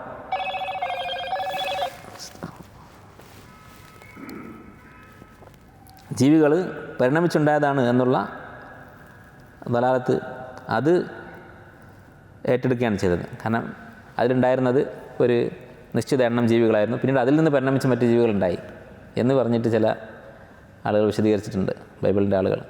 പക്ഷെ നമുക്കതിൻ്റെ ആവശ്യമില്ല. എന്തുകൊണ്ടാണ്? അറബിയിൽ അതുപോലെ വിശുദ്ധ ഖുർആനിൽ വമിൻ കുല്ലിൻ എന്ന് പറഞ്ഞാൽ എല്ലാ വസ്തുക്കളും വേണം എന്ന് നിർബന്ധമില്ല. കുല്ലുൻ എന്ന് പറഞ്ഞാൽ എല്ലാം എന്നാണ് അർത്ഥം ഭാഷയിൽ. പക്ഷേ വിശുദ്ധ ഖുർആനിലും സുന്നത്തിലൊക്കെ കുല്ലുൻ എന്നുള്ള വാക്ക് വന്നാൽ എപ്പോഴും എല്ലാം എന്നർത്ഥം ഉണ്ടാവണമെന്നില്ല. ധാരാളക്കണക്കിന്, ഒരുപാട് എന്നൊക്കെ അർത്ഥം ഉള്ള സന്ദർഭങ്ങളുമുണ്ട്. ധാരാളം ഉദാഹരണങ്ങൾ അതിന് കാണാൻ പറ്റും. ഉദാഹരണത്തിന് ആദ് ഗോത്രത്തെ നശിപ്പിച്ചതിനെക്കുറിച്ച് എന്നാണ് അല്ലാഹു തആല പറഞ്ഞത്? റീഹൻ ഫീഹാ അദാബുൻ അലീം തുദമ്മിറു കുല്ല ഷൈഇൻ ബിഅംരി റബ്ബിഹ. സൂറത്തുൽ അഹ്ഖാഫിൽ തുദമ്മിറു കുല്ല ഷൈഇൻ, ആ കാറ്റ് എല്ലാ വസ്തുക്കളെയും നശിപ്പിച്ചു. ബിഅംരി റബ്ബിഹ, അള്ളാഹുവിൻ്റെ കൽപ്പന പ്രകാരം. ഫഅസ്ബഹു, അങ്ങനെ എന്തായി മാറി? ലാ യുറ, അവിടെ ഒന്നും കാണാനില്ല, എല്ലാം നശിച്ചുപോയി. ഇല്ലാ മസാക്കിനുഹും, അവരുടെ വീടുകൾ മാത്രം ബാക്കിയായി, അത് ആ പ്രദേശം മാത്രം ബാക്കിയായി. അപ്പോൾ എല്ലാം നശിച്ചു, എന്നിട്ട് ഈ വീടുകൾ അല്ലെങ്കിൽ ആ നാട്ടിലെ ചില അടയാളങ്ങൾ മാത്രം ബാക്കിയായി എന്ന് പറയുന്നു. അപ്പോൾ എല്ലാം നശിച്ചിട്ടില്ല എന്ന് അവിടെ തന്നെ പറയുന്നുണ്ട്. എല്ലാം നശിച്ചു എന്ന് പറഞ്ഞാൽ പിന്നെ ഇല്ലാ മസാക്കിനുഹും എന്ന് പറയാൻ പറ്റില്ല, എല്ലാം പോയി എന്ന് പറയണം. അപ്പോൾ കുല്ലുൻ എന്ന് പറഞ്ഞതുകൊണ്ട് എല്ലാം നശിച്ചു പോയി എന്ന് വരണം എന്നില്ല. ഇത് നമ്മൾ ഒരു ന്യായീകരണത്തിന് വേണ്ടി പറയുന്നതല്ല. തഫ്സീറുകളിലും അതുപോലെ തന്നെ ഉസൂൽ ഫിഖിൻ്റെ കിതാബുകളിലൊക്കെ വിശദീകരിക്കപ്പെട്ടൊരു കാര്യമാണ്, തർക്കമില്ലാത്ത കാര്യമാണ് കുല്ലുൻ എന്നുള്ള വാക്കിന് ഇങ്ങനെയുള്ള അർത്ഥം ഉണ്ടാകാം എന്നുള്ളത്. ഹാഫിദ് സുയൂത്തി റഹിമഹുല്ലാ, അദ്ദേഹത്തിൻ്റെ ഒരു പുസ്തകമുണ്ട്, അൽ കുൽ വമാ അലൈഹി തദുൽ എന്നാണ് കിതാബിൻ്റെ പേര്. കുല്ല് എന്നുള്ള വാക്കിൻ്റെ അർത്ഥം എന്തൊക്കെയാണ് എന്ന് പറഞ്ഞിട്ട്, അപ്പോൾ അതിൽ എല്ലാം എന്ന അർത്ഥം ഒരർത്ഥം മാത്രമാണ്, പല അർത്ഥങ്ങളിൽ ഒന്ന് മാത്രമാണ്. അപ്പോൾ നമുക്കങ്ങനെ ഒരു കഷ്ടപ്പെട്ട് ന്യായീകരിക്കേണ്ട കാര്യമില്ല. അങ്ങനെ ഇവരെ കപ്പലിൽ കയറ്റി. വമാ ആമന മഅഹു ഇല്ലാ ഖലീൽ, അദ്ദേഹത്തിൻ്റെ കൂടെ മുഅ്മിനീങ്ങളായി കുറച്ച് പേരേ ഉണ്ടായിരുന്നുള്ളൂ. വഖാല ഇർകബൂ ഫീഹാ ബിസ്മില്ലാഹി മജ്റേഹാ വമുർസാഹാ ഇന്ന റബ്ബി ലഗഫൂറുർ റഹീം, അദ്ദേഹം അവരോട് പറഞ്ഞു, നിങ്ങൾ കപ്പലിൽ കയറുക, അള്ളാഹുവിൻ്റെ നാമത്തിലാണ് ഇത് സഞ്ചരിക്കാൻ പോകുന്നത്. ഇന്ന റബ്ബി ലഗഫൂറുർ റഹീം, എൻ്റെ റബ്ബ് എല്ലാം പൊറുക്കുന്നവനാണ്, അങ്ങേയറ്റത്തെ കാരുണ്യവാനാണ്. അങ്ങനെ അവർ കപ്പലിൽ കയറി. വഹിയ തജ്രി ബിഹിം ഫി മൗജിൻ കൽ ജിബാൽ, മല പോലെയുള്ള തിരമാലകൾക്കിടയിലൂടെ കപ്പൽ സഞ്ചരിക്കാൻ തുടങ്ങി. അപ്പോൾ മലകളൊക്കെ മൂടി നിൽക്കുന്ന അത്രയും വെള്ളമുണ്ട്, അതിലൂടെയാണ് ഈ കപ്പൽ സഞ്ചരിക്കുന്നത്. വനാദ നൂഹു ഇബ്നഹു വകാന ഫി മഅസിൽ, നൂഹ് അലൈഹിസ്സലാം തൻ്റെ മകനെ കണ്ടു. നൂഹ് അലൈഹിസ്സലാമിൻ്റെ മകൻ മുഅ്മിനായിരുന്നില്ല. അദ്ദേഹത്തിന് നേരിടേണ്ടി വന്ന വലിയ പരീക്ഷണമാണ്. സ്വന്തം മകനും ഭാര്യയും നിഷേധികളാണ്. അപ്പോൾ മകനെ വിളിച്ചു, യാ ബുനയ്യ ഇർകം മഅനാ വലാ തകും മഅൽ കാഫിരീൻ, ഈ നിഷേധികളുടെ കൂടെ നശിക്കരുത്, ഞങ്ങളുടെ കൂടെ കപ്പലിൽ കയറുക എന്ന് നൂഹ് അലൈഹിസ്സലാം പറഞ്ഞു. ഖാല സആവി ഇലാ ജബലിൻ യഅസിമുനി മിനൽ മാ, ഈ മകൻ എന്താണ് പറഞ്ഞത്? ഞാനൊരു മലയിൽ കയറി രക്ഷപ്പെട്ടുകൊള്ളാം, തൽക്കാലം കുറച്ച് സമയം നീന്തിയിട്ട് ഏതെങ്കിലും മലമുകളിൽ കയറി രക്ഷപ്പെടാമെന്ന് പറഞ്ഞു. ഖാല ലാ ആസിമൽ യൗമ മിൻ അംരില്ലാഹി ഇല്ലാ മൻ റഹിം, അള്ളാഹുവിൻ്റെ കാരുണ്യം കൊണ്ടല്ലാതെ ഇന്ന് ഒരാൾക്കും രക്ഷയില്ല. ഒരു മലയും ഇന്ന് ആരെയും രക്ഷിക്കാൻ പോകുന്നില്ല, ഒരു പർവ്വതവും ഒരാളെ രക്ഷിക്കാൻ പോകുന്നില്ല എന്ന് നൂഹ് അലൈഹിസ്സലാം പറഞ്ഞു. ചില പണ്ഡിതന്മാർ ഒരു സൂക്ഷ്മമായ ഇസ്തിംബാത്തായിട്ടൊരു സൂക്ഷ്മമായ ഗുണപാഠമായിട്ട് ഈ ആയത്തിൽ നിന്ന് മനസ്സിലാക്കിയിട്ടുള്ളത് എന്താണ്? നമ്മുടെ ബുദ്ധി ഖുർആൻ്റെയും ഹദീസിൻ്റെയും മുന്നിൽ ബുദ്ധിയുടെ സ്ഥാനം അവസാനിച്ചു. ഖുർആനിലും ഹദീസിലും ഒരു കാര്യം പ്രഖ്യാപിക്കപ്പെട്ട് കഴിഞ്ഞാൽ പിന്നെ ബുദ്ധിക്ക് സ്ഥാനമില്ല. അതിനർത്ഥം ബുദ്ധിക്ക് നിരക്കാത്ത കാര്യം ഖുർആനിലും ഹദീസിലും ഉണ്ടാകുമെന്നല്ല. നമ്മുടെ ബുദ്ധി എന്നാണ് പറയുന്നത്. എല്ലാ മനുഷ്യരും ഏകോപിക്കുന്ന സരീഹായ അഖല്, ഒരു സംശയവുമില്ലാത്ത ബുദ്ധിക്ക് എതിരായിക്കൊണ്ടൊരു ആയത്തോ ഹദീസോ ഉണ്ടാവുകയില്ല. പക്ഷേ നമ്മുടെയൊക്കെ ബുദ്ധി എന്ന് പറഞ്ഞാൽ പരിമിതികളുള്ളതാണ്, അല്ലേ? എനിക്കെൻ്റെ ബുദ്ധിക്കെതിരായി എന്ന് തോന്നുന്നൊരു കാര്യം യഥാർത്ഥത്തിലുള്ള കേവല യുക്തി, എല്ലാ മനുഷ്യരും ഏകോപിക്കുന്ന യുക്തിക്കെതിരാണെന്ന് പറയാൻ പറ്റുമോ? ഒരിക്കലുമില്ല. നമുക്ക് യുക്തിക്ക് നിരക്കാത്തതെന്ന് തോന്നുന്ന കാര്യം നമ്മുടെ ഇതേ തലച്ചോറ് കൊണ്ട് തന്നെ 4 ദിവസം കഴിഞ്ഞ് ചിന്തിച്ചാൽ അത് വളരെ യുക്തിപരമായിട്ട് നമുക്ക് തോന്നും. അതുപോലെ ഇന്ന് നമുക്ക് വളരെ യുക്തിപരമായി തോന്നുന്ന കാര്യം നാളെ നേരം വെളുത്താൽ ചിലപ്പോൾ നമുക്ക് മണ്ടത്തരമായിട്ട് തോന്നും. അതാണ് നമ്മുടെ സ്വന്തം തലച്ചോറിൻ്റെ അവസ്ഥ. അപ്പോൾ നമ്മളെക്കാളും ബുദ്ധിയുള്ള ഒരാൾ ചിന്തിച്ചാൽ എന്തായിരിക്കും? കേവല യുക്തി എന്ന് പറയുന്നത് അൽ അഖ്ലു സരീഹ്, ഒരിക്കലും പിന്നീട് ഒരു മാറ്റം സാധ്യമല്ലാത്ത വിധത്തിലുള്ള യുക്തി, അതിന് വിരുദ്ധമായ ഒരു ആയത്തും ഹദീസും ഉണ്ടാവുകയില്ല. അപ്പോൾ നമ്മുടെ അവനവൻ്റെ യുക്തി അതിനെതിരായിട്ട് വല്ല ആയത്തും ഹദീസും കണ്ടാൽ ബുദ്ധി അവിടെ മാറ്റിവെക്കുക, ആയത്തും ഹദീസും സ്വീകരിക്കുക. ഇതാണ് ഒരു മുസ്ലിമിൻ്റെ നിലപാട്. അതിനുള്ള ഒരു സൂചന ഈ ആയത്തിലുണ്ട്. എന്താണ്? ഇവൻ യുക്തിയുടെ ആളാണ്. ആവി ഇല ജബലിൻ യഅസിമുനി മിനൽ മാ, മലമുകളിൽ കയറിയാൽ ഈ വെള്ളത്തിൽ നിന്ന് രക്ഷപ്പെടാം, അവൻ്റെ യുക്തിയാണ്. നൂഹ് അലൈഹി ഇസ്ലാമിൻ്റെ അടുത്ത് വഹയുണ്ട്. എന്താണ്? ഖാല ലാ ആസിമൽ യൗമ മിൻ അംരില്ലാഹി ഇല്ലാ മൻ റഹിം, ഇന്നാരും രക്ഷപ്പെടാൻ പോകുന്നില്ല എന്നാരാ പറഞ്ഞത്? അള്ളാഹ് പറഞ്ഞിട്ടുണ്ട് നൂഹ് അലൈഹി ഇസ്ലാമിനോട്. അതുകൊണ്ടാണ് നൂഹ് അലൈഹി ഇസ്ലാം സംസാരിക്കുന്നത്. അപ്പോൾ വഹി ഒരാൾ അക്കല് കൊണ്ട് അവൻ പറയുന്നത് ശരിയാണ്, അല്ല നീന്തിയിട്ട് ഒരു മലിൻ്റെ മുകളിൽ കയറി രക്ഷപ്പെടാമല്ലോ. പക്ഷേ അവിടെ അവൻ പരാജയപ്പെട്ടു. എന്താണ് പിന്നീട് സംഭവിച്ചത്? ഖാല ലാ ആസിമൽ യൗമ മിൻ അംരില്ലാഹി ഇല്ലാ മൻ റഹിം വഹാല ബൈനഹുൽ മൗജു ഫകാന മിനൽ മുഗ്റഖീൻ, അവർക്കിടയിൽ ഒരു തിരമാല മറയിട്ടു, അവൻ മുങ്ങി നശിച്ചവരുടെ കൂടെ നശിച്ചുപോയി. വളരെ വേദനാജനകമായ ഒരു രംഗമാണ് അല്ലേ. സ്വന്തം മകൻ കൺമുന്നിൽ മരിക്കുന്നത്, നൂഹ് അലൈഹി ഇസ്ലാമിന് അതും നിഷേധിയായിക്കൊണ്ട് മരിക്കുന്നത് കാണേണ്ടി വന്നു. അങ്ങനെ എന്ത് സംഭവിച്ചു? വഖീല യാ അർദു ബിലഇ മാഅകി, അല്ലാഹു തആല ഭൂമിയോട് സംസാരിക്കും, കൽപ്പിച്ചു. വഖീല പറയപ്പെട്ടു, യാ അർദു ബിലഇ മാഅകി, ഭൂമി നീ നിൻ്റെ വെള്ളം വിഴുങ്ങുക. അല്ലെ, ഭൂമിയുടെ വായിൽ നിന്ന് വെള്ളം വന്ന പോലെയാണ് വെള്ളം വന്നുകൊണ്ടിരിക്കുന്നത്, ഉറവ വന്നുകൊണ്ടിരിക്കുന്നത്, അതൊക്കെ തിരിച്ച് വിഴുങ്ങുക. വയാ സമാഉ അഖ്ലിഇ, ആകാശമേ നിൻ്റെ മഴ നീ പിടിച്ചു വെക്കുക. ആകാശം എന്നല്ല, ഉപരിലോകം. സമ എന്ന് പറഞ്ഞാൽ ഇവിടെ മഴ വർഷിക്കുന്നതുമായി ബന്ധപ്പെട്ടൊക്കെ സമ എന്ന് പറഞ്ഞാൽ മുകൾ ഭാഗം എന്നാണ്, ഉപരിലോകം. അങ്ങനെ സമാഇനോട്, ഉപരിലോകത്തോട് അള്ളാഹു കൽപ്പിച്ചു വെള്ളം പിടിച്ചു വെക്കുക. വഗീദൽ മാഉ, അങ്ങനെ വെള്ളമൊക്കെ താഴ്ന്നുപോയി. വഖുദിയൽ അംർ, ആ കൽപ്പന പൂർത്തിയായി. വസ്തവത് അലൽ ജൂദി, ഈ പർവ്വതം ജൂദി എന്ന് പറയുന്ന ഈ കപ്പൽ ജൂദി എന്ന് പറയുന്ന പർവ്വതത്തിൽ പോയി നിന്നു. അത് ഇന്നത്തെ തുർക്കിയിലാണ് എന്ന് ചില പണ്ഡിതന്മാർ പറയുന്നത് കേട്ടിട്ടുണ്ട്, അല്ലാഹു അലം. അവിടെ അത് നങ്കൂരമിട്ടു, ആ കപ്പൽ അവിടെ പോയി നിന്നു. വഖീല വസ്തവത് അലൽ ജൂദി വഖീല ബുഅദൻ ലിൽ ഖൗമി ളാലിമീൻ, അക്രമികളായ ആളുകൾക്ക് നാശം എന്ന് പറയപ്പെട്ടു. അപ്പോൾ ഇതോടുകൂടി ആ പ്രളയം അവസാനിച്ചു. ഈ ആയത്ത് വളരെ സാഹിത്യ ഭംഗിയുള്ളൊരു ആയത്താണ്. വഖീല യാ അർദു ബിലഇ മാഅകി വയാ സമാഉ അഖ്ലിഇ വഗീദൽ മാഉ വഖുദിയൽ അംർ വസ്തവത് അലൽ ജൂദി വഖീല ബുഅദൻ ലിൽ ഖൗമി ളാലിമീൻ. ഈ പ്രളയം അവസാനിച്ചതിനെ അല്ലാഹു തആല ചുരുക്കി പറയുകയാണ് അല്ലേ. അത് വളരെ മനോഹരമായിട്ടാണ് ചിത്രീകരിച്ചിരിക്കുന്നത്. ഭൂമിയോട് വെള്ളത്തെ വിഴുങ്ങാൻ, ആകാശത്തോട് ആ മഴ നിർത്താൻ, വെള്ളം താഴ്ന്നു പോവുകയും, വളരെ ചുരുങ്ങിയ വാക്കുകളിൽ ഈ പ്രളയം അവസാനിച്ച രംഗം അല്ലാഹു തആല വിശദീകരിക്കുകയാണ്. ഈ ആയത്ത് കുറേ വിശദീകരിച്ചുകൊണ്ട് സമഖ്ശരി എന്ന് പറഞ്ഞാൽ വിശ്വാസപരമായി കുറേ പിഴവുകൾ സംഭവിച്ചിട്ടുള്ള ഒരാളാണ്. പക്ഷേ ബലാഗയുടെ കാര്യത്തിൽ, അറബി സാഹിത്യത്തിൻ്റെ കാര്യത്തിൽ അങ്ങേയറ്റം പ്രഗത്ഭനായൊരു വ്യക്തിയാണ്. അദ്ദേഹം തൻ്റെ തഫ്സീറിൽ ഈ ആയത്ത് വിശദീകരിച്ചിട്ട് അവസാനം പറയുന്നൊരു വാക്കുണ്ട്. ഈ ആയത്ത് പല മുഫസ്സിരിങ്ങളും വിശുദ്ധ ഖുർആൻ്റെ സാഹിത്യ ഭംഗിക്ക് ഒരു തെളിവായ ഉദാഹരണമായി എടുത്തു പറഞ്ഞിട്ടുള്ള ആയത്താണ്. അദ്ദേഹം ഈ ആയത്ത് വിശദീകരിച്ചതിന് ശേഷം പറയുന്നു, വലിമാ ദക്കർനാ മിനൽ മആനി വന്നുഖത്ത്, നമ്മൾ ഇത്രയും വിശദീകരിച്ച അല്ലെ അറബി സാഹിത്യം ബലാഗയുടെ പല നിയമങ്ങളും ഈ ആയത്തിൽ പ്രയോഗിക്കപ്പെട്ടിട്ടുണ്ട്. അതൊക്കെ വിശദീകരിച്ചതിന് ശേഷം അദ്ദേഹം പറയുകയാണ്, ഈ കാരണങ്ങളെല്ലാം കൊണ്ടാണ് ഇസ്തഫ്സഹ ഉലമാ ഉൽ ബയാനി ഹാദിഹിൽ ആയ, ബലാഗയുടെ പണ്ഡിതന്മാർ, ബലാഗ എന്നൊക്കെ പറയുന്നത് അറബി റിട്ടോറിക് സാഹിത്യശാസ്ത്രം എന്നാണ്, എന്താ പറയുക, അതിനെ പറയുന്നതാണ്. അതിൻ്റെ പണ്ഡിതന്മാർ, ഈ ബലാഗയുടെ ആളുകൾ ഈ ആയത്ത് അങ്ങേയറ്റം ഫസീഹായി, അങ്ങേയറ്റം സാഹിത്യ ഭംഗിയുള്ളതായി മനസ്സിലാക്കി. ഇക്കാരണങ്ങളാൽ വറഖസു ലഹാ റുഊസഹും, ഈ ആയത്തിൻ്റെ ഭംഗിക്ക് മുന്നിൽ അവർ ഡാൻസ് ചെയ്തിട്ടുണ്ട് എന്ന് പറഞ്ഞാൽ അത്രയും മനോഹരമായ ഒരു പ്രയോഗമാണ് ഈ ആയത്ത് എന്ന് അദ്ദേഹം പറഞ്ഞിട്ടുണ്ട്. അപ്പോൾ ഇതോടുകൂടി ആ പ്രളയം അവസാനിച്ചു. ഇവിടെയും ഒരു സംശയത്തിന് സാധ്യതയുണ്ട്. ഈ പ്രളയത്തിൽ ഭൂമി മുഴുവൻ നശിച്ചു, അല്ലെങ്കിൽ മനുഷ്യവംശം മുഴുവൻ നശിച്ചു എന്നാണ് ഖുർആൻ്റെ ലാഹിർ, ഖുർആൻ്റെ ബാഹ്യമായ പ്രയോഗം.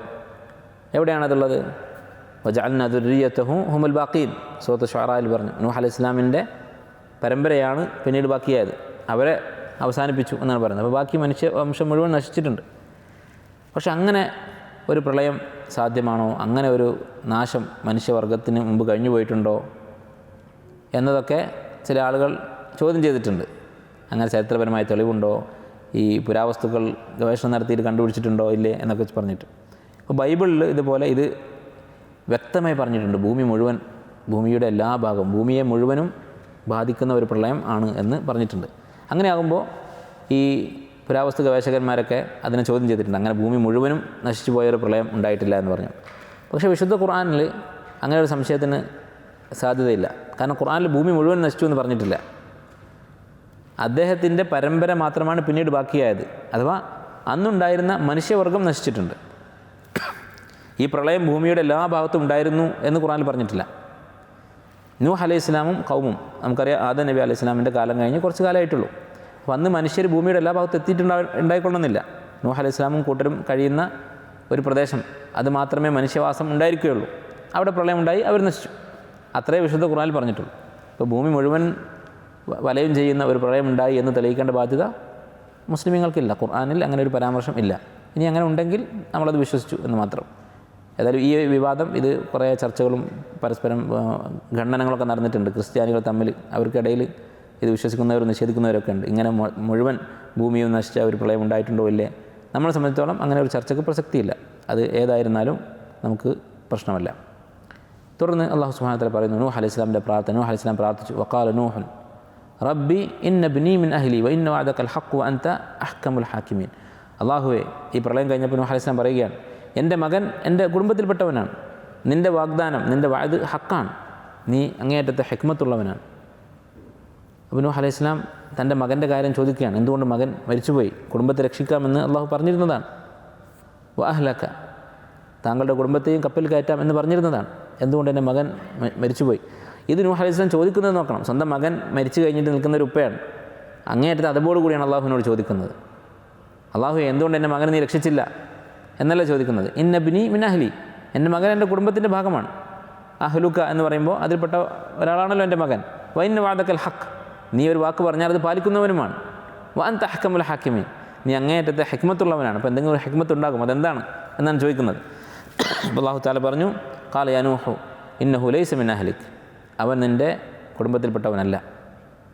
എന്തുകൊണ്ടാണ് അങ്ങനെ പറഞ്ഞത്? സ്വന്തം മകൻ എന്ന് പറയുന്നത് കുടുംബത്തിൽപ്പെട്ടതാണ്. അല്ലാഹു തആല തന്നെ വിശദീകരിച്ചു, ഇന്നഹു അമലുൻ ഗൈറു സാലിഹ്, അവൻ ചീത്ത പ്രവൃത്തിയാണ്. എന്നാൽ ഒരു മനുഷ്യൻ ചീത്ത പ്രവൃത്തിയാണെന്ന് പറഞ്ഞാൽ എന്താണ്?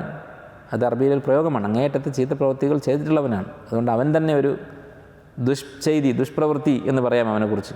മറ്റൊരു ഖിറാഅത്തിൽ ഈ ആയത്ത് വന്നിട്ടുള്ളത് ഇങ്ങനെയാണ്, ഇന്നഹു ആമില ഗൈറ സാലിഹ്, അവൻ സാലിഹ് അല്ലാത്ത അമലുകൾ ചെയ്തവനാണ് എന്ന് വിശുദ്ധ ഖുർആൻ്റെ 10 ഖിറാഅത്തുകൾ ഒരു ഖിറാഅത്ത് അങ്ങനെയാണുള്ളത്. അപ്പോൾ അതിൻ്റെ അർത്ഥം അതിൽ നിന്ന് വ്യക്തമാണ്. എന്താണ് ഉദ്ദേശിക്കുന്നത്?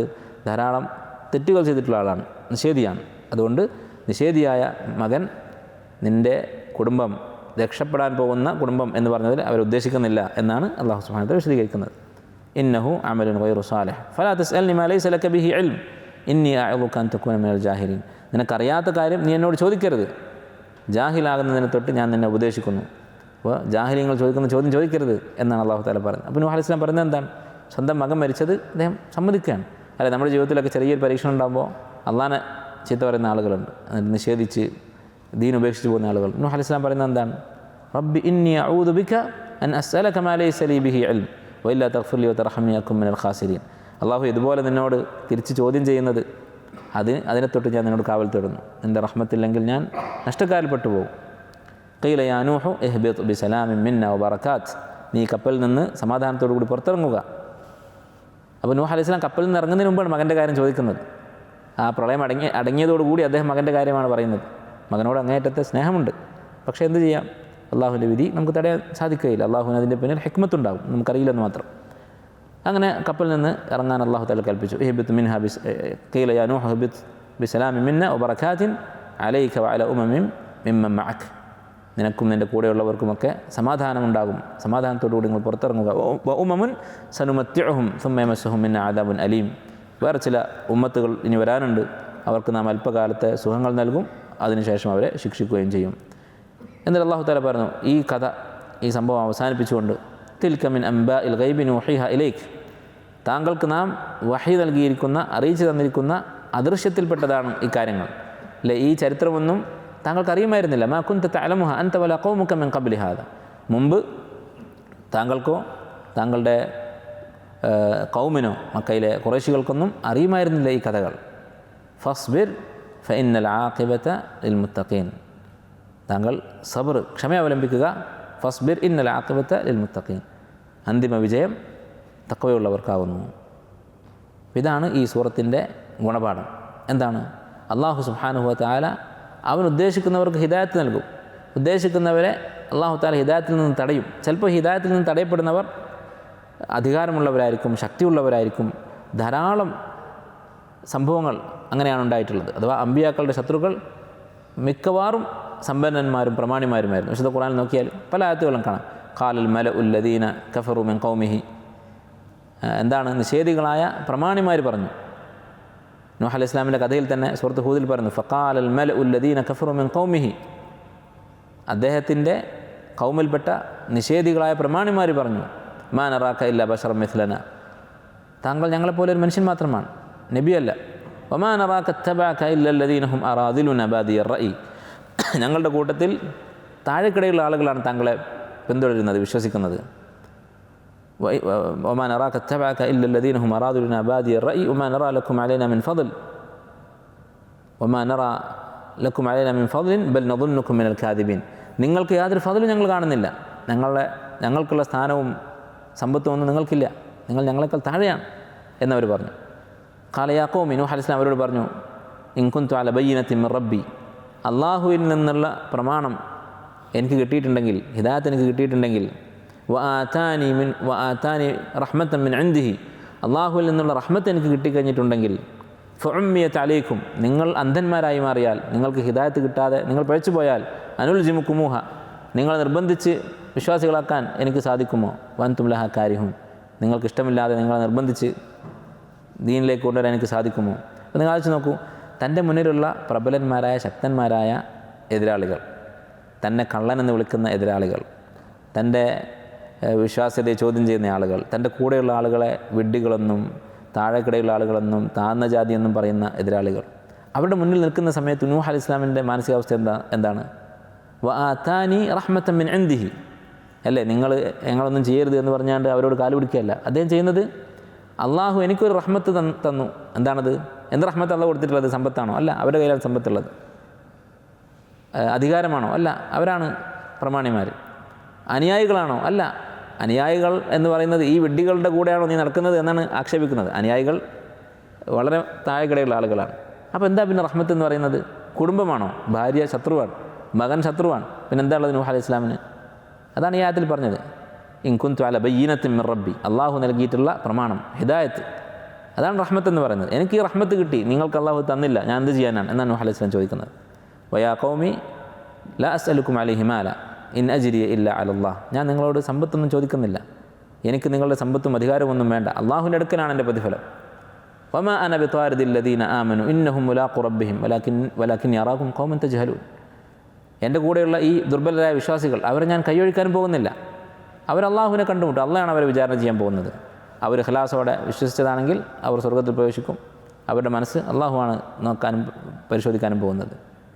വയാ ഖൗമി മൻ യൻസുറുനി മിനല്ലാഹി ഇൻ തറത്തുഹും, ഇനി അവരെ നിങ്ങളുടെ വാക്ക് കേട്ട് നിങ്ങൾ വിശ്വസിക്കാൻ വേണ്ടി, നിങ്ങളുടെ തൃപ്തിക്ക് വേണ്ടി ഞാൻ അവരെ കൈവിട്ടാൽ, ഫമൻ യൻസുറുനി മിനല്ലാഹ്, അള്ളാഹുവിൻ്റെ ശിക്ഷയിൽ നിന്ന് തന്നെ ആര് രക്ഷിക്കാനാണ്? അള്ളാഹ് എന്നെ ശിക്ഷിക്കും. അഫലാ തദക്കറൂൻ, നിങ്ങൾ ചിന്തിക്കുന്നില്ലേ എന്നാണ് നൂഹ് അലൈഹി ഇസ്ലാം അവരോട് ചോദിക്കുന്നത്. അപ്പോൾ പ്രമാണിമാരാണ് ശത്രുപക്ഷത്തുണ്ടാവുന്നത് അമ്പിയാക്കളുടെ മുന്നിലൊക്കെ മിക്കവാർ. അതുകൊണ്ടാണ് വിശുദ്ധ ഖുർആനിൽ ഖാലൽ മലഉ അല്ലദീന കഫറു മിൻ ഖൗമി ഫിർഔന ഖാലൽ മലഉ മിൻ ഖൗമി ഫിർഔന, ഫിർഔൻ്റെ ഖൗമിൽപ്പെട്ട പ്രമാണിമാർ പറഞ്ഞു, അവരാണ് മൂസാ നബിയെ കൊല്ലാൻ വേണ്ടി പറയുന്നത്, ബനു ഇസ്രായേലിനെ കൊല്ലാൻ വേണ്ടി ഫിർഔനെ പ്രേരിപ്പിക്കുന്നത്. അപ്പോൾ നിഷേധികൾ എപ്പോഴും സമ്പന്നന്മാരാണ്. വൈദ അറദ്ന അൻ നുഹ്ലിക ഖർയതൻ, ഒരു നാടിനെ ഞാൻ നശിപ്പിക്കാൻ തീരുമാനിച്ചാൽ അമർന മുത്രഫീഹ, അവരുടെ കൂട്ടത്തിലെ സുഖിയന്മാരായ ആളുകളോട് അവരുടെ അക്രമങ്ങൾ വർദ്ധിപ്പിക്കാൻ ഞാൻ പറയും, അവരെ കൊണ്ട് കൂടുതൽ തിന്മകൾ ചെയ്യിപ്പിക്കും. ഫഫസഖൂ ഫീഹ ഫദമ്മർനാഹ തദ്മീറ, അങ്ങനെ അവരുടെ ഫിസ്കും ഫുജൂറും അവരുടെ തെമ്മാടിത്തം പരിധി വിടുമ്പോൾ ഞാൻ അവരെ നശിപ്പിക്കും. എപ്പോഴും നബിമാരുടെയും സ്വാലിഹ്യങ്ങളുടെയും ശത്രുപക്ഷത്ത് പ്രമാണിമാരും സമ്പന്നന്മാരും അധികാരികളും ഭരണാധികാരികളും ഒക്കെ ഉണ്ടാവുക എന്നുള്ളത് സ്വാഭാവികമാണ്. അത് പുതിയ സംഭവമൊന്നുമല്ല. അങ്ങനെ സംഭവിച്ചാൽ എന്താണ് ചെയ്യേണ്ടത്? അതാണ് ഈ കഥയുടെ ഏറ്റവും വലിയ ഒരു ഗുണപാഠം. നൂഹ് അലൈഹി ഇസ്ലാം ചെയ്തതുപോലെ, ഇൻ കുന്തു അല ബയ്യിനത്തിൻ മിർ റബ്ബി വആതാനി റഹ്മത്തൻ മിൻ ഇൻദിഹി, അള്ളാഹു നമുക്കൊരു റഹ്മത്ത് തന്നു, നിങ്ങൾക്കത് തന്നില്ല, ഞങ്ങൾ എന്ത് ചെയ്യാനാണ് എന്നാണ് നൂഹ് അലൈഹി ഇസ്ലാം അവരോട് പറഞ്ഞത്. അതിൻ്റെ പേരിൽ യാതൊരു ദുർബലതയും അദ്ദേഹത്തിന് ബാധിച്ചില്ല. എന്ന് മാത്രമല്ല, അവരെ വെല്ലുവിളിക്കുകയാണ് ചെയ്തത്. ഖാല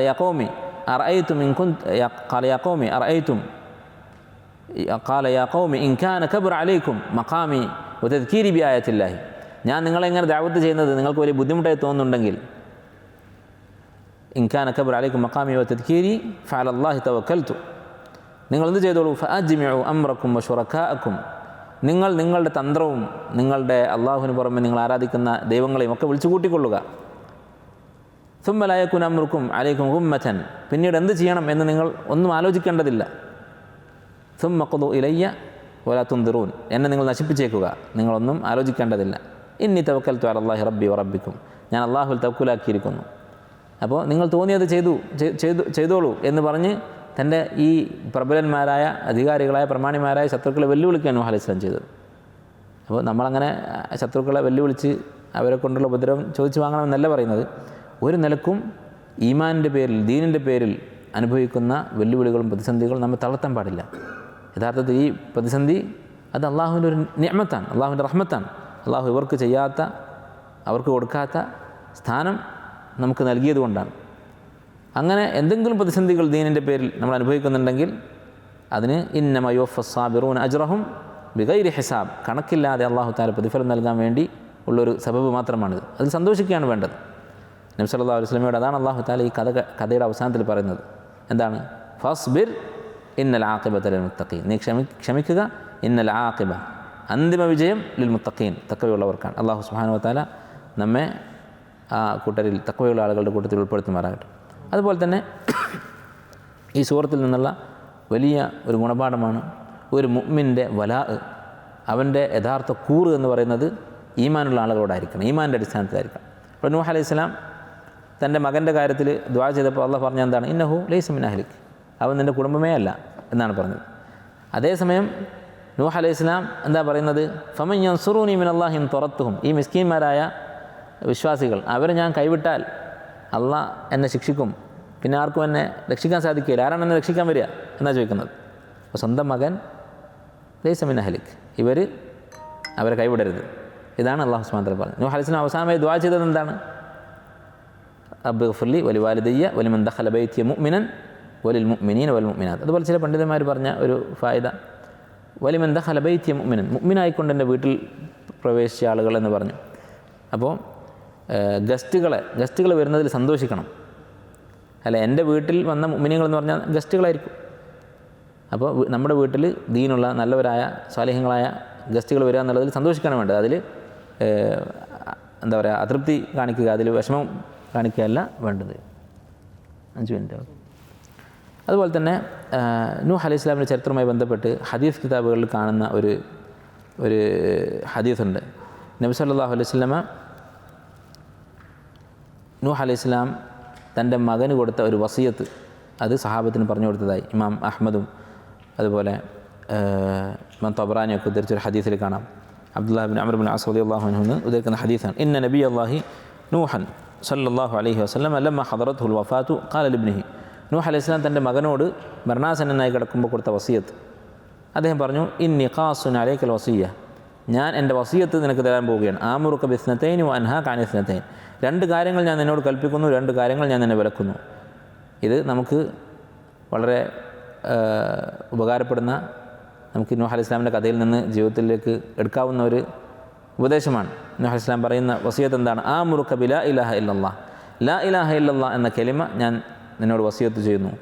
ഫഇന്ന അസ്സമാവാതി സബ്അ വൽഅർദീന സബ്അ ലൗ വുദിഅത് ഫി കിഫ്ഫത്തിൻ വവുദിഅത് ലാ ഇലാഹ ഇല്ലല്ലാഹു ഫി കിഫ്ഫത്തിൻ റജഹത് ബിഹിന്ന ലാ ഇലാഹ ഇല്ലല്ലാഹ്, 7 ആകാശങ്ങളും 7 ഭൂമികളും ഒരു തുലാസിൻ്റെ ഒരു തട്ടിലും ലാ ഇലാഹ ഇല്ലല്ലാഹ് മറ്റേ തട്ടിലും വെച്ചാൽ ലാ ഇലാഹ ഇല്ലല്ലാഹ്ക്കായിരിക്കും കനം തൂങ്ങുക, അതിനായിരിക്കും ഭാരം കൂടുതൽ. അപ്പോൾ ലാ ഇലാഹ ഇല്ലല്ലാഹ് എന്നുള്ള കലിമത്ത്, അതിൻ്റെ അർത്ഥവും ആശയവും പഠിക്കുക എന്നുള്ളത് നമുക്ക് നിർബന്ധമാണ്. തൗഹീദ്, അതാണ് ലാ ഇലാഹ ഇല്ലല്ലയുടെ അർത്ഥം. അത് മനസ്സിലാക്കുകയും ജീവിതത്തിൽ ഉറപ്പുവരുത്തുകയും തൗഹീദ് പഠിച്ചുകൊണ്ടിരിക്കുകയും പഠിപ്പിച്ചുകൊണ്ടിരിക്കുകയും അതിലേക്ക് ക്ഷണിക്കുകയും ഒക്കെ ചെയ്യുക എന്നുള്ളത്. അതുപോലെ ലാ ഇലാഹ ഇല്ലല്ലാഹ് എന്നുള്ള ദിക്ർ അത് വർദ്ധിപ്പിക്കുക, അല്ലേ? നമ്മുടെ അവസാനത്തെ വാക്ക് ലാ ഇലാഹ ഇല്ലല്ലാഹ് ആയിരിക്കണം എന്ന് ആഗ്രഹിക്കേണ്ടവരാണ് നമ്മൾ. നമ്മുടെ അവസാനം എപ്പോഴാണ് നമുക്കറിയോ?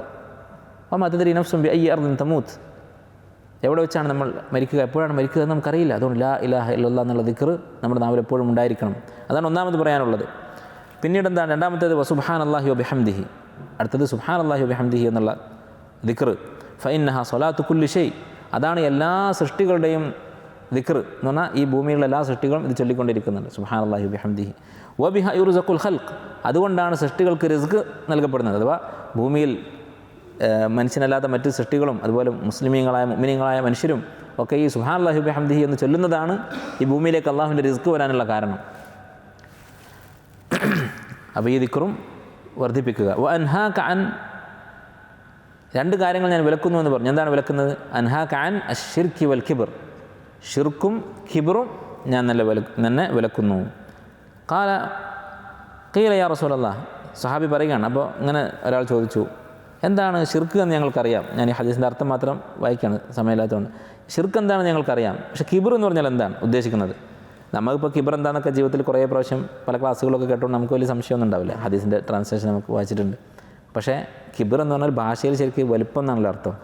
അപ്പോൾ നബി സല്ലല്ലാഹു അലൈഹി വസല്ലമയുടെ കാലത്ത് അവർക്ക് ദീന് പുതിയതാണ്, അല്ലേ? ഇസ്ലാമിൻ്റെ കാര്യങ്ങൾ അവർ കേട്ട് തുടങ്ങുകയാണ്. അപ്പോൾ കിബ്ർ എന്നുള്ളതിൻ്റെ അർത്ഥം എന്താണ്? വലുപ്പം എന്ന് പറഞ്ഞാൽ എന്താണ്? അപ്പോൾ നബി സല്ലല്ലാഹു അലൈഹി വസല്ലം പറഞ്ഞു, കിബ്ർ എന്ന് പറഞ്ഞാൽ, സഹാബി ചോദിക്കുകയാണ്, കിബ്ർ എന്ന് പറഞ്ഞാൽ നല്ല ഭംഗിയുള്ള ചെരുപ്പ് വാങ്ങുക എന്നുള്ളതാണോ കിബർ? അപ്പോൾ അവർക്കറിയുന്ന വലിപ്പത്തരം അന്ന് സമൂഹത്തിലുള്ള സ്ഥാനമാനങ്ങൾ അതൊക്കെയാണ്. ചെരുപ്പില്ലാത്തവരായിരിക്കും കൂടുതൽ. ഒരു ചെരുപ്പുണ്ടാവുക എന്നുള്ളതാണോ കിബർ? വിശ്വാസം പറഞ്ഞല്ല. ഇപ്പോൾ ചോദിച്ചു, ഒരു ഹുല്ലത്ത് ഉണ്ടാവുക എന്നുള്ള, ഹുല്ലത്ത് എന്ന് പറഞ്ഞാൽ സാധാരണ ധരിക്കുന്ന വസ്ത്രത്തിന് പുറമെ അതിന് മുകളിൽ, ഇപ്പോൾ നമ്മൾ കോട്ട് എന്നൊക്കെ പറയുന്ന പോലെ, സൂട്ട് എന്നൊക്കെ പറയുന്ന പോലെ ബേസിക് ആയിട്ടുള്ള വസ്ത്രത്തിന് പുറമെ ഒരു ഭംഗിക്ക് വേണ്ടി ഇടുന്ന ഡ്രസ്സാണ് ഹുല്ലത്ത്. അതാണോ ഉദ്ദേശിക്കുന്നത്? അപ്പോൾ അതും അല്ല. ഇപ്പോൾ ചോദിച്ചു, സ്വന്തമായിട്ടൊരു വാഹനം ഉണ്ടാവുക എന്നുള്ളതാണോ കിബർ എന്ന് പറയുന്നത്?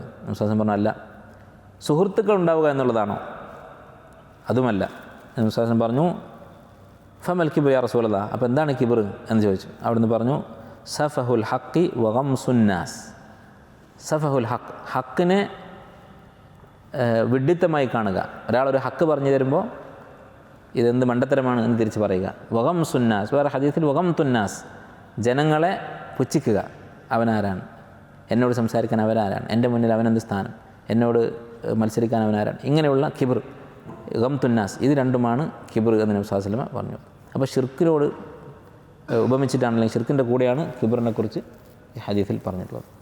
അപ്പോൾ ഈ രണ്ട് വസിയത്തുകൾ, ആമുർക്ക ബിസ്നത്തൈൻ, രണ്ട് കാര്യങ്ങൾ മുറുകെ പിടിക്കാൻ പറഞ്ഞു. ലാ ഇലാഹ ഇല്ലല്ലാഹ് സുബ്ഹാനല്ലാഹി വബിഹംദിഹി, രണ്ട് കാര്യങ്ങൾ അദ്ദേഹം വിലക്കി. മരണാസന്നനായി കിടക്കുമ്പോഴാണ് പറയുന്നത്, ഷിർക്കും കിബറും. അല്ലാഹു സുബ്ഹാനഹു വ തആല ഈ രണ്ട് കലിമയും രണ്ട് ദിക്റുകളും വർദ്ധിപ്പിക്കാനും ഈ രണ്ട് ഷർറുകളിൽ നിന്ന് രക്ഷപ്പെടാനും നമുക്ക് തൗഫീഖ് നൽകി അനുഗ്രഹിക്കുമാറാകട്ടെ. സുബ്ഹാനക്കല്ലാഹു വബിഹംദിക അഷ്ഹദു അൻ ലാ ഇലാഹ ഇല്ല